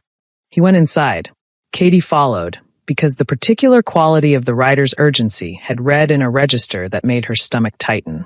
Theo knocked on Colt's door in a specific pattern, 3-2 the private signal, and the door opened within 20 seconds. Colt looked like a man who had been asleep but not deeply. The surface layer, the kind you got when you were too tired to stay fully awake, but too wired to let go completely. He took the cylinder. Read the message. His expression did not change. Katie, standing 3 feet away, read his physiological landscape and felt the floor shift. What is it? Theo said. The Alabama border, Colt said. The situation I came back from. It hasn't resolved. The Eastern Coalition PAC is pushing into Dominion-recognized territory. They've established a camp inside the protected boundary. He folded the message. They've also sent formal notice to the Dominion Council that the Blue Ridge governance suspension creates a vulnerability in the Eastern Perimeter Defense Network, and they're choosing this moment to press the border dispute because they calculate the Alpha King is occupied. Theo's jaw tightened. They're testing you. They're testing the response time, Colt said. Whether I'll leave this unresolved to address the border, or leave the border to consolidate here first. The border is the military priority. The border is also where they want my attention. Katie was watching both of them. It's not just a border push, she said. Both men looked at her. She was reading the message. Not physically, she was across the room and the message was in Colt's hand. But the physiological response it had produced in him, the specific architecture of the tension now running through his system. There's something else in there, she said. Something that isn't in the summary you gave. Colt looked at her for a moment. Then he handed her the message. She read it carefully. The Alabama situation involved a coalition pact called the Ironwood Alliance. 3 mid-tier pacts that had been forming a mutual defense and governance coalition over the past 4 years in the western Alabama and Mississippi borderlands. The border push was real. But at the bottom of the message, in a secondary notation, was information about the Ironwood Alliance's leadership. Specifically about their pack architect, the wolf responsible for the alliance's governance structure and territorial expansion strategy. A wolf named Reagan Adler. The room was very still. He's alive, Katie said. She set the message down. Her voice was completely steady because she had learned at 6 years old and again at 12 and again at 17 that when the floor fell away, the only productive thing was steadiness. He's been in the Western Territories for 20 years, Colt said. Building the Ironwood Alliance. We've been tracking the coalition for 2 years in the context of the border dispute. We knew the architect. We knew the name. I didn't, he stopped. You didn't connect it to me, she said. The file on the architect listed him as Reagan Adler, formerly Reagan Kent. Kent being the family name before the PAC leadership consolidation 40 years ago. It listed his territorial departure from the Dominion as voluntary. There was no notation about.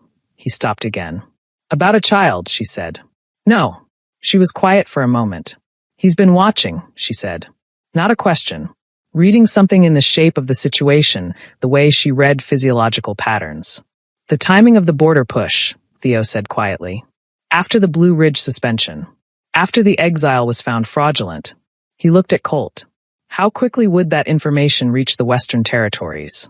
12 hours, Colt said. Dominion dispatch routes. So he knew about the exile before the border push. Yes. Katie stood in the early morning corridor of the compound where she had spent her whole life and felt the geometry of 23 years rearrange itself. Her biological father had been alive for her entire life, living 12 hours dispatch distance from the territory where she grew up, building a wolf governance coalition that was now pressing against the Dominion's borders at the precise moment that her connection to the Adler bloodline became visible. She tried to decide if that was a rescue attempt or a power play. She could not decide. "I need to go to the border," Colt said. "Today." "I know," she said. "The Blue Ridge situation is. Theo can manage the governance process here. Petra Cross can hold the pack. I can be available for the investigation record." She looked at him. "Go." "The question of what Reagan wants is a question I've been asking in the abstract for 23 years, she said. "I can wait a few more days." He looked at her with the full weight of that gray attention. "Can you?" he said quietly. She held his gaze. "No," she admitted. "But I'll do it anyway." Something passed between them in the corridor. Wordless, necessary, the specific communication of two people who have each learned to be alone inside very crowded lives and are, with some caution and some wonder, beginning to adjust to something different. He reached out. Not the full gauntlet hand from the clearing. He wasn't in armor. Just his hand. Bare. Reaching for hers briefly, squeezing once, with a directness that was somehow more significant than the formal reaching gesture had been. Then he let go.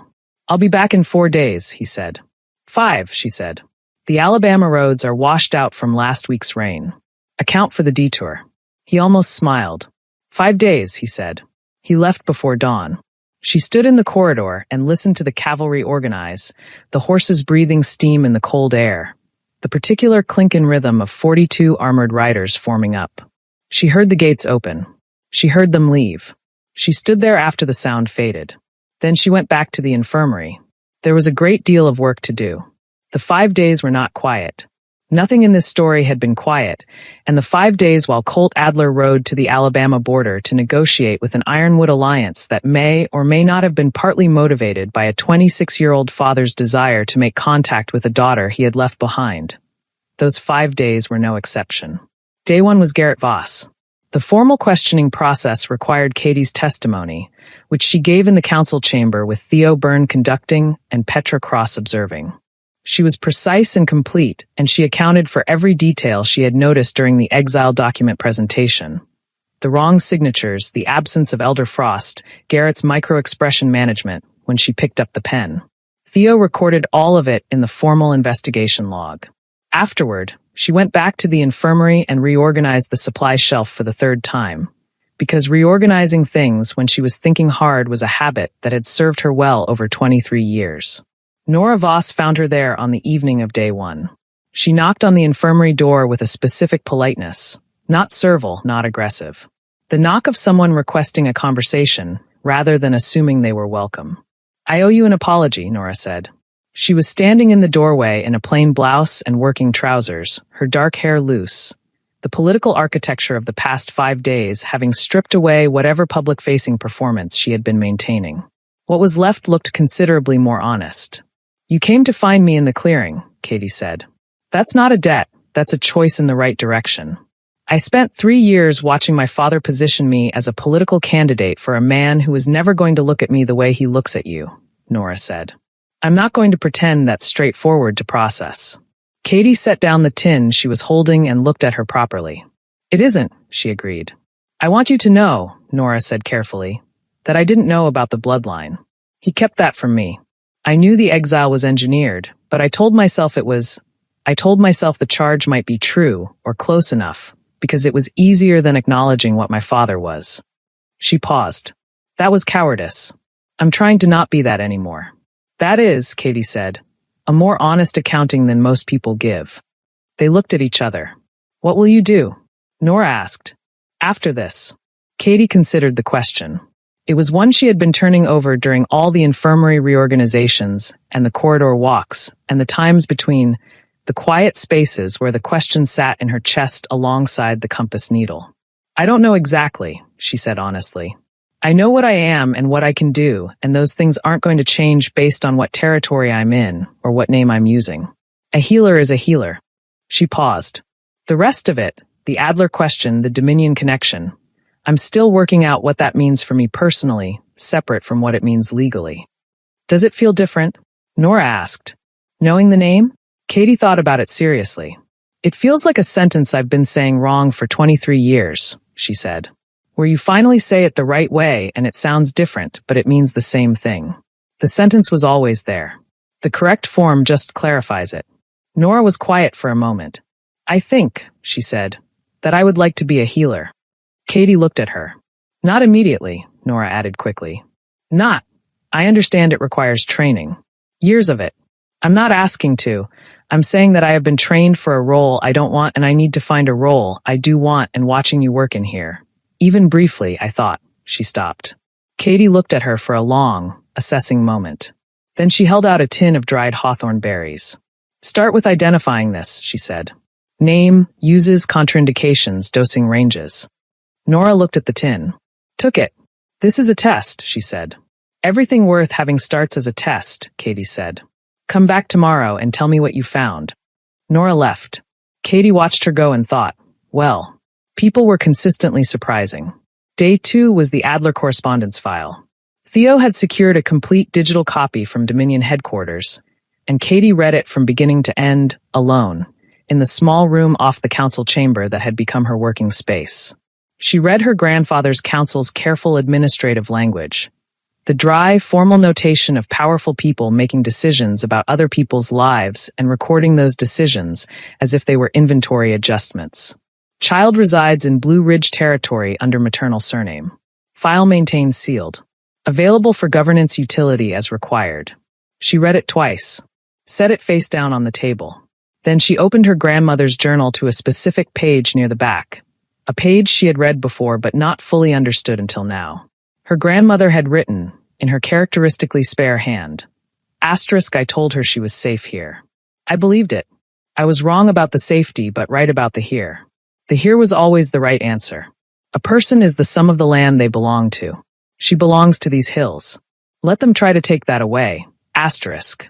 Katie sat with that for a while. Then she wrote a letter. Not to Colt. Not to the Dominion Council. Not to anyone in an official capacity. To Reagan Adler. Care of the Ironwood Alliance Western address, which was part of the Public Dominion Correspondence Registry. It was a short letter. 6 sentences. It said, Asterisk, I understand there may be a conversation to be had. I do not yet know how I feel about the circumstances that made it necessary to wait 23 years for it. I am choosing to begin from curiosity rather than anger, because curiosity seems more productive. I have my grandmother's cloak. I have her eyes, I'm told. I have her stubbornness, certainly. I would be willing to meet when the present situation allows. Asterisk. She folded it, addressed it, sent it through the PAX mail system, which Petra Cross was now managing. She sat back and felt the weight of it go, not disappear, just shift to a different place. External now, moving toward something rather than sitting inside her. Day 3 was the pack. She had expected wariness from the Blue Ridge members. She had been exiled, however fraudulently, and exiles carried a social taint that did not immediately evaporate simply because the legal charge was wrong. Wolf communities process these things slowly and through proximity. You reestablished yourself by being present and useful over time. What she found instead was something more like a tide change. It began with the Omega boy whose leg she had treated during Colt's visit. He found her in the infirmary on day 3 morning and stood in the doorway holding a bunch of late-season wildflowers that he had clearly picked himself from the meadow edge, with the particular solemnity of a child conducting a ceremony whose rules he had invented personally. I brought these, he said. I see that, she said. Thank you, Eli. He put them on the shelf with the careful placement of someone setting down something important. Then he said, the Alpha King burned the watchtowers for you. In the same tone people used for significant historical facts. He burned them because the exile was fraudulent, she said carefully. Eli considered this. He burned them for you, he repeated, with the conviction of a child who had decided which part of the truth was most important. He left before she could argue. By mid-afternoon, she had received 17 visits, ranging from pack members bringing things, food, seeds, a replacement for the healing kit she'd lost in the exile tools, to people who simply stopped in the doorway and said something brief and left. A check-in, an acknowledgement, Old Maris Dunn, whose signature had been forged, came in the late afternoon and sat in the visitor's chair for 40 minutes without saying much, her hands folded in her lap. At the end she said, "I should have sent word to the Alpha King's office the morning after the exile decree was issued. I knew the charge was manufactured. Why didn't you?" "Because I have been in this pack for 60 years, Maris said. And in 60 years I have learned that speaking against the pack Alpha is expensive in ways that outlast the moment of speaking." A pause. "That calculation is different now." "Different how?" "Because," Maris said slowly, "the cost of speaking has been demonstrated to be considerably lower than the cost of silence. Empirically. With fire." Katie almost smiled. Day 4 was quiet in the way that precedes resolution. Not peaceful, but gathered. She worked. She walked the eastern fields, where the herb beds were overgrown with 3 days of inattention and what felt like several weeks of neglect that had accumulated before her exile. She took stock of what needed doing and made lists. She walked the boundary markers and felt, differently than the last time. Not the severing. Something more like a restoration. Not the same as before. Better, actually. More honest. Late on day 4, Nora Voss came back to the infirmary with a notebook and a carefully organized list of Hawthornberry information that was more thorough than Katie had expected for a 24-hour turnaround. Katie read it. Ask 3 follow-up questions. Assign the next plant. Day 5. She was in the eastern field when the cavalry came back. She heard them before she saw them. The particular 4-beat sync of warhorses moving in formation, the sound of 42 riders covering ground, the faint clank of armor in the cold air. She was kneeling in the herb bed, her hands in the dark soil, and she stayed where she was and listened to them get closer. She heard the cavalry halt at the compound gate. She heard one set of hoofbeats continue. Slower now. She looked up. Colt Adler rode into the eastern field on his black stallion, without armor, travel clothes, the informal kind, still dusty from the road. He rode at a walk, which was not the pace of a man with an urgent governance announcement. He stopped at the edge of the herb bed. She was kneeling in the soil with her hands in the dirt, copper braid over one shoulder, in her borrowed work boots and her grandmother's cloak. She looked up at him. He looked down at her. "Alabama," she said. "Resolved. Negotiated terms. The Ironwood Alliance will stand back from the boundary in exchange for a formal regional seat on the Dominion Council, which they should have had 2 years ago and didn't, which was partly why they were pushing." He paused. Reagan Adler was at the negotiating table. She was very still. "He asked about you," Colt said carefully. "Not in the formal proceedings. Afterward, privately. He had a great deal of prepared words that he had apparently been organizing for some time, and most of them didn't quite come out in the order he intended." A brief pause. "I told him you had written him a letter. How did he respond?" Colt looked at her for a moment. "He stopped talking," he said, which may have been the most controlled he'd managed the whole conversation. She breathed out. "He wants to meet," Colt said. "I know. I sent the letter." "Are you?" "I don't know yet," she said. "I'm choosing to be curious rather than afraid. That's where I am right now." He looked at her steadily. "That seems," he said, "like a reasonable position." "I thought so." Silence. Not empty silence. The full kind. The kind that had been building for 5 days of governance and fire and testimony and letters and a boy's wildflowers on a shelf. "You said," she began, "before you left, that there were things that should be said without a governance framework. Without formal records." "Yes."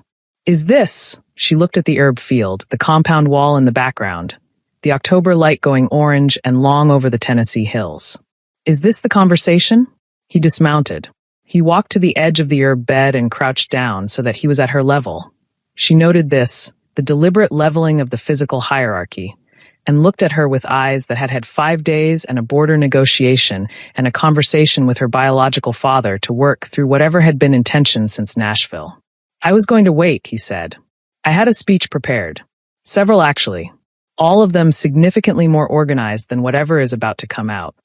"I gathered that from the crouching," she said.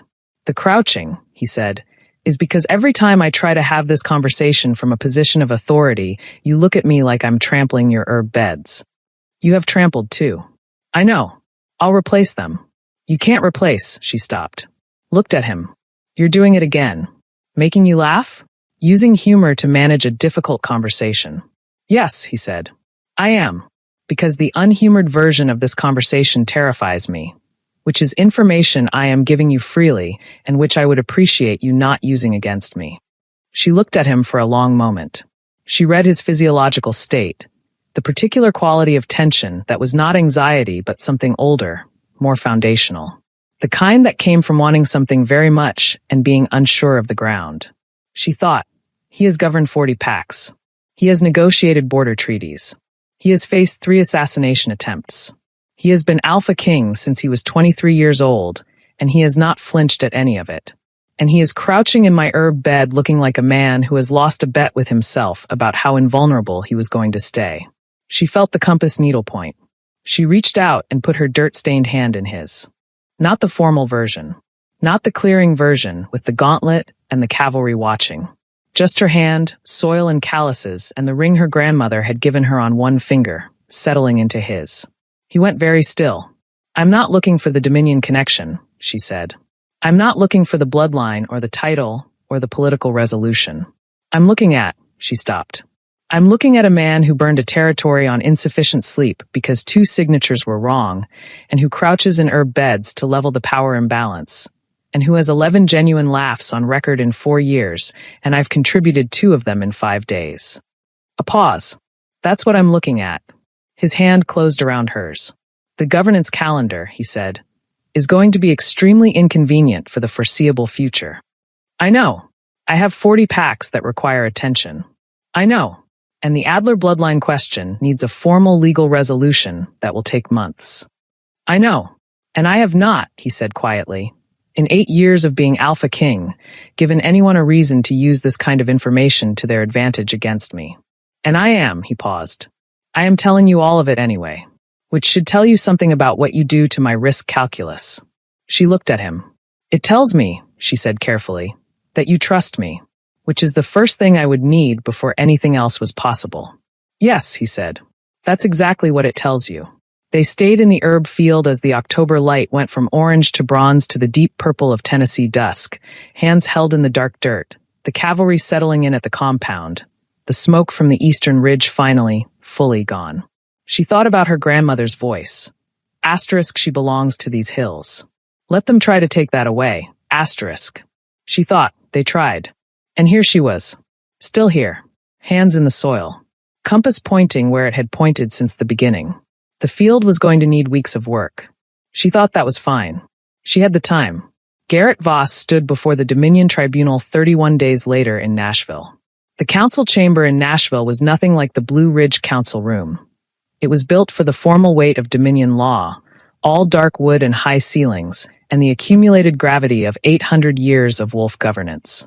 47 council representatives from across the Southern Dominion were seated in the tiered gallery. Public observers filled the back sections. Garrett stood at the central respondent's position and looked considerably smaller than he had at his own breakfast table 11 days ago. The charges were read. Governance abuse. Fraudulent exile documentation. Interference with Alpha King authority. Willful suppression of succession documentation. Failure of fiduciary duty to pack members in governance position. There were 5 charges. The succession transparency violation was the one that carried mandatory consequence. Garrett Voss had voted for that law. Colt Adler presided from the Alpha King's chair at the chamber's head. Formally, correctly, with the absolute composure of a man who had built this legal architecture precisely for moments like this. He had recused himself from the sentencing panel itself, handing that function to 3 senior council members, because the appearance of personal interest in the outcome had to be managed even when the outcome was just. This was the kind of governance discipline that 8 years of Alpha King had built into him. Knowing when your personal stake in a situation was too great for the appearance of neutrality, and stepping back from the seat of judgment accordingly. He sat in the observing position, slightly to the side of the Alpha King's chair. From there, he could see the public gallery. He could see Katie in the 3rd row, seated between Theo Byrne and Petra Cross, with the composed attention of someone who was following every procedural detail. She had her grandmother's journal in her lap, a habit he had learned over the past 31 days. She carried it the way other people carried phones. When she was thinking hard, Her thumb moved along the spine in a small, repetitive gesture. Her thumb was moving. He watched it for a moment, then returned his attention to the chamber. The sentencing panel deliberated for 90 minutes.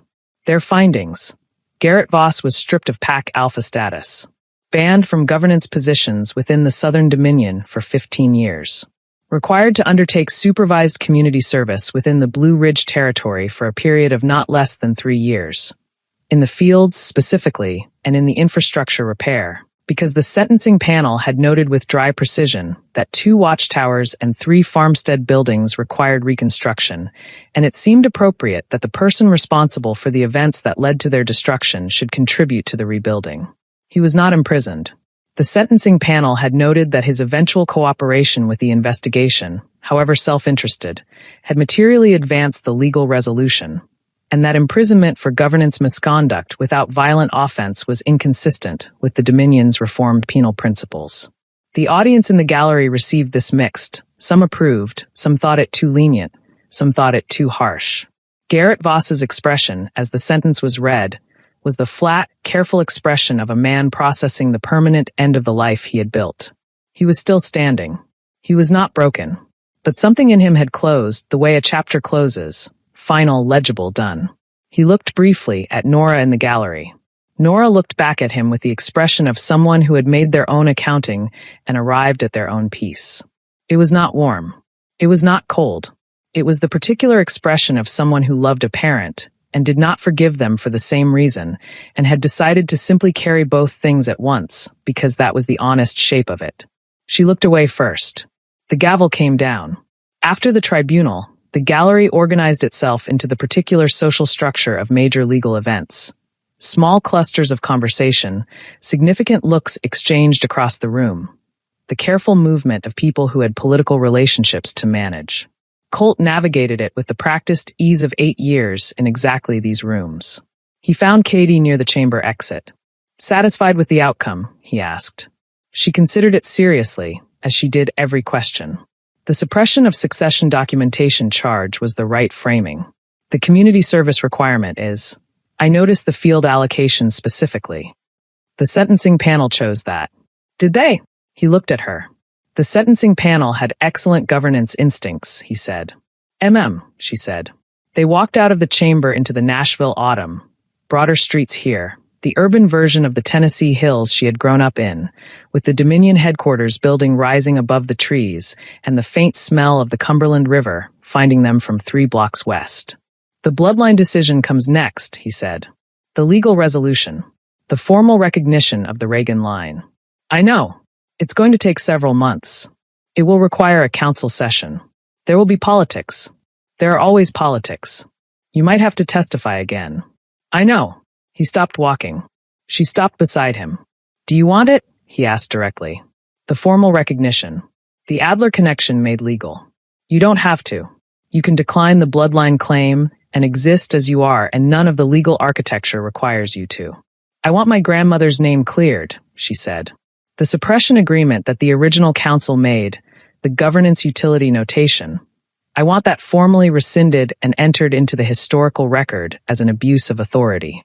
She paused. The rest of it, the formal bloodline status, I'll decide as the process unfolds. I'm not refusing it, and I'm not claiming it yet. I'm deciding at the right pace. That seems, he said, like exactly the right approach. I thought so. They walked. Reagan sent a letter back, she said after a block. I know. He mentioned it. He mentioned it to you? He writes to me now as well. The formal Dominion Council correspondence is handled through Theo, but the other letters, he paused. He is attempting, I believe, to establish a relationship with me that has approximately 26 years of missed time to account for. It is, he searched for the word. It is an interesting correspondence. She looked at him sideways. He's your uncle, she said. Technically. And my father. Also technically. They both processed the extraordinary geometry of that for a moment.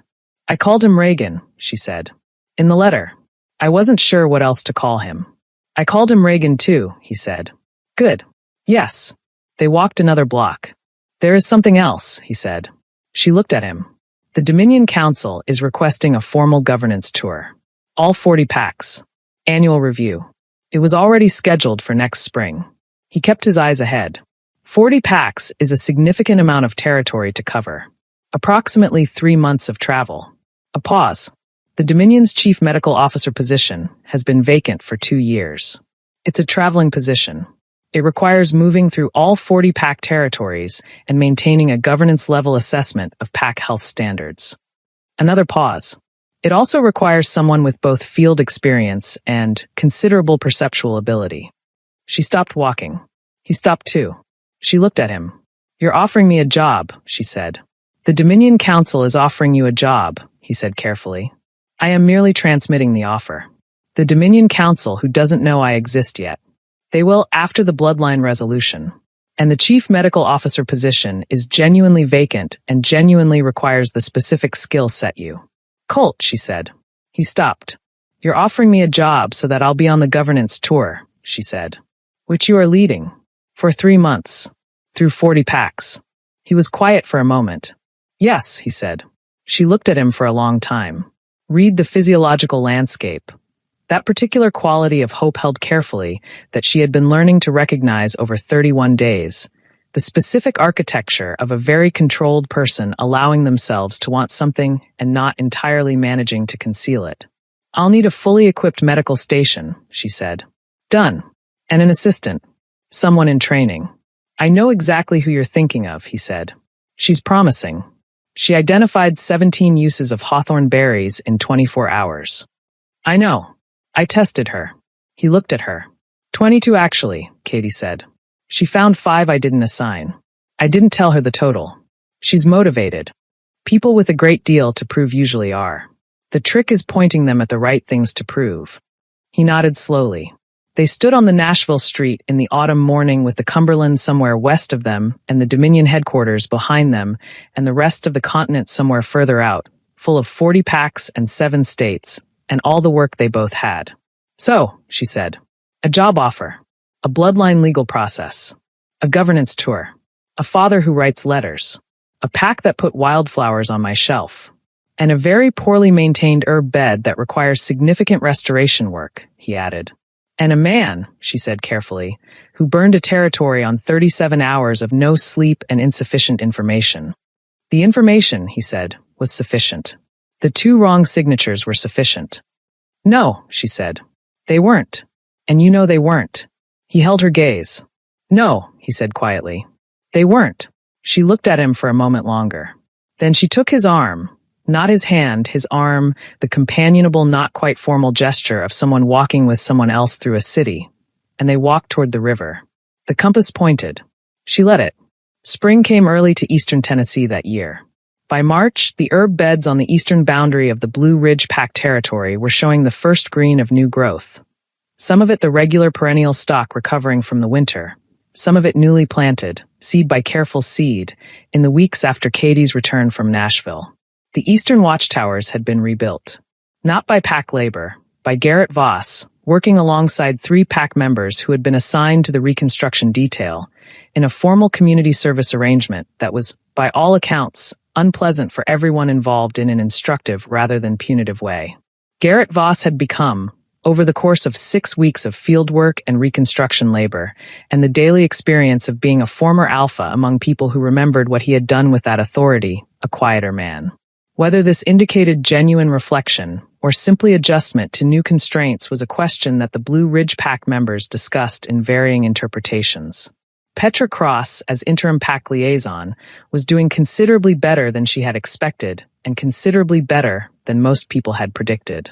She had a governing style that was more consultative than Garrett's, slower to decide, more willing to hold a question open, more inclined to seek the perspective of the less powerful pack members before settling on a direction. Some of the older wolves found it inefficient. Most of the younger ones found it revelatory. Elder Frost had returned from Knoxville to a situation considerably more complicated than the supply run he had left for. He had spent several weeks processing his own complicity. The exile decree had gone through with his forged signature because no one had immediately verified his absence. And while he had not signed anything and had been off territory, he had known Garrett Voss well enough to suspect what the man was capable of. He had said nothing for 3 years since learning about the bloodline file. He had voted for the governance reforms and then watched their architect be exiled while he was in Knoxville buying medical supplies. He told Petra Cross in private that he was grateful for the community service assignment that had gone to Garrett. Not because he wanted Garrett punished, or not only because of that, but because watching it gave him something to measure his own choices against. A way of being accountable without formal charges, in the daily texture of his governance work. Petra said in her characteristic dry way, "That's either wisdom or self-serving rationalization. Figure out which one and let me know." Calvin Frost was still working on it. Nora Voss had moved into the infirmary wing of the compound on a semi-formal basis, sleeping in the small room off the main treatment space, eating with the medical staff, working through Katie's assigned reading list with a thoroughness that had progressed from impressive to genuinely startling. She had in 8 weeks absorbed more practical herbalist and diagnostic knowledge than most apprentices managed in a year, which Katie had privately diagnosed as the specific kind of intelligence that had been trapped in the wrong container for years. Sophisticated enough to master complexity, previously pointed at social and political performance rather than anything that required it. She was prickly, which Katie appreciated. She pushed back on assignments she thought were redundant and asked why questions that most students waited too long to ask. She made mistakes and analyzed them clinically rather than emotionally, which was either excellent scientific temperament or a coping mechanism she had developed in a household that didn't reward feelings. And either way, it was making her a better healer. "You're good at this," Katie told her on a Tuesday in early March, watching her complete a wound assessment on a training-injured PAC member with calm hands and clean technique. Nora didn't look up from the wound. "I know," she said. "That's not a compliment I give frequently." "I know that too."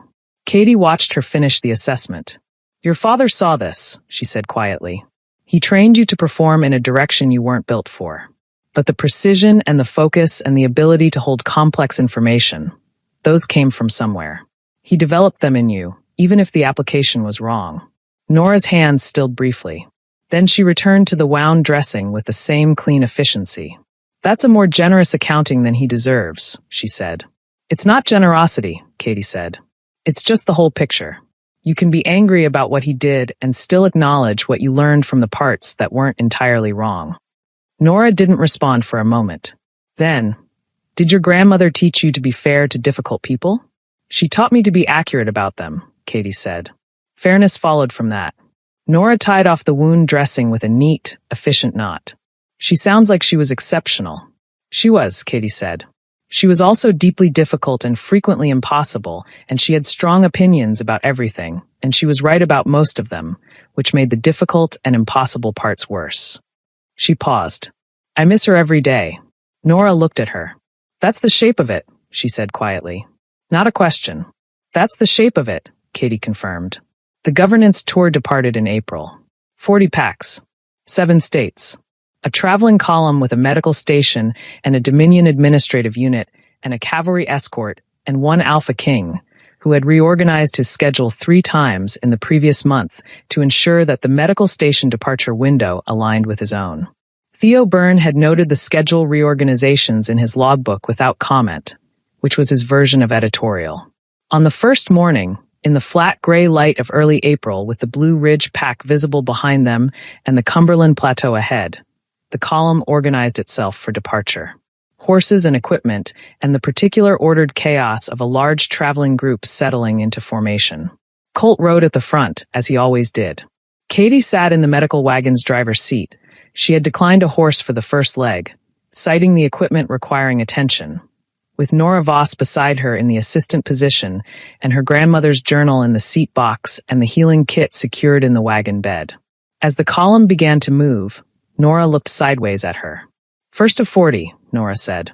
"First of 40, Katie confirmed.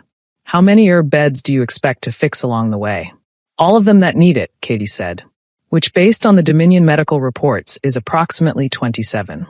Nora looked at the road ahead. "That's a lot of soil," she said. "Yes," Katie agreed. "That's the job." The column moved out through the Blue Ridge Gate, banners lifting in the April wind. The black stallion at the front carrying a king who had burned a territory and ridden 37 hours without sleep and crouched in herb beds and reorganized his schedule 3 times and cataloged every elder signature in every archive he visited because the habit of a king who trusted no one completely was the same habit that caught a forgery at 6 in the morning in a Nashville entrance hall. He turned once at the ridge where the territory road crested, and you could see back across the whole valley. He found the medical wagon. Found her. She raised one hand. He nodded. They rode. The Tennessee hills fell away behind them, rolling green and old under the spring sky. Ahead, 40 packs waited, 40 territories, 40 sets of governance problems and health standards and political complexities and small human difficulties, the full complicated living weight of the Southern Dominion. Katie Hooper, Katie Adler, kept her hands on the reins and her grandmother's journal in the seat box and felt the compass needle point. Not east anymore. Forward. She thought, well, here is the life that was waiting. She thought. It took exile and fire and 23 years and a forged signature and an herb bed and 11 laughs on record. She thought. Grandmother would have had something to say about all of it. She thought about it and smiled and drove the wagon through the April morning, through the green Tennessee hills, toward everything that came next. 6 months later, in October, the anniversary of the exile, which felt significant in the way that anniversaries of hard things always felt significant, like the year had turned to show you the same point from a different angle. Katie received a reply to her grandmother's journal question. The question had not been written down. She had simply carried it for 23 years. Asterisk, what did she know at the end? Did she understand what she had protected? Asterisk. The reply came from a source she had not expected. It came from Elder Maris Dunn, who was 81 years old and had been in the Blue Ridge Pack her entire life and had, it turned out, been Bess's closest friend for 40 years. A fact that had not been in any record, formal or otherwise, because Bess had kept her private life private in the way of women who understood that powerful men often used the people you loved against you. Maris came to the infirmary on a quiet October morning and sat in the visitor's chair and set a small cedar box on the examination table. She left this with me, Maris said. 30 years ago. She said, if something ever happens, or if the girl ever needs it, give it to her when she's ready. She paused. I've been waiting for the right time. I believe this is the right time. Katie opened the cedar box. Inside was a letter, in her grandmother's handwriting. It was dated 14 years ago, written not at the end of Bess's life, but in her late 60s, in the full clarity of a woman who had decided to put the most important things into words before she ran out of time to write them. To my girl, it began. I have kept this letter for the day you find out what you are. Not the healing gift, I know you know that. The other thing, the name you didn't know you carried. I have been hoping for years that you would never need to know it. I have also been preparing for years for the day you did, because I am a practical woman, and hope is only useful when it is accompanied by preparation. Your grandfather was a man who wanted more than the life he had been assigned. That is not entirely a condemnation. I understand it. I have wanted more than assigned lives myself, and so have you. The difference between us is that when he left a child behind. He did not know about the child. I never told him. I made that choice deliberately because the Adler family had already demonstrated, by the time I knew I was carrying your mother, that they viewed people as governance tools, and I did not want my daughter viewed that way. I was right. It was the right choice. I would make it again. But I want you to know that the leaving was not because of you. It was before you. And the protection was not shame. It was love in its most practical form. You are an Adler, and you are a Hooper, and you are the granddaughter of a woman who healed more wolves than she ever counted and kept her counsel on what she knew and planted herbs in ground that did not belong to her and made it belong to her anyway by the act of tending it. That is your inheritance. Not the name. The tending. Do not let anyone make you small again. With all of it, your Bess. Katie read the letter twice. Then she folded it carefully and put it back in the cedar box. She sat in the infirmary in the October morning light, with the smell of herbs and clean linen and the distant sound of the eastern fields being worked. She thought about her grandmother's hands, dry and capable and smelling of lavender. She thought she knew. She had always known. That was the thing about the women who kept quiet and tended and stayed visible enough to be useful and invisible enough to be safe. They were not unaware of the power they moved through. They simply chose their moments. Her moment had been chosen for her. In the end, exile and fire, and a king with gray eyes and 40 cavalry. But she was here, still tending, the compass needle steady. She opened her grandmother's journal to the back page. She wrote in the margin, asterisk she knew. She was right. K asterisk. She closed the journal. Outside, Nora Voss was in the herb bed, conducting a practical assessment of the hawthorn plants for the assignment Katie had given her 2 days ago. Young Eli was sitting on the fence nearby, watching her work with the same grave attendance he brought to all things he found important. From the far end of the compound, the sound of the Alpha King's cavalry returning from a survey ride. 5 days out, 5 days back, the governance tour rotating through its second cycle. The Black Stallion's 4-beat stride, specific as a fingerprint. Katie stood up from her chair. She walked to the door. She stepped into the October morning. She was still here. She was, it turned out, precisely where she belonged. The smoke was long gone. What fire leaves behind, her grandmother had once told her, is the truest picture of the ground. She looked at the eastern fields, restored now, planted, growing, the dark Tennessee soil doing what it had always done. She thought, yes, that's exactly right. End. Here's your 20-second outro script tied directly to the story. Katie walked out of that territory with $43 in borrowed boots, and a king burned it all down just to find her. If this story hit different for you, subscribe so you never miss the next one. Drop your thoughts in the comments. Would you have signed that exile decree? Like the video, and tap the one on your screen right now to dive into another werewolf fantasy that'll keep you up at night. Stopwatch read pace. 18-20 seconds at natural YouTube narration speed.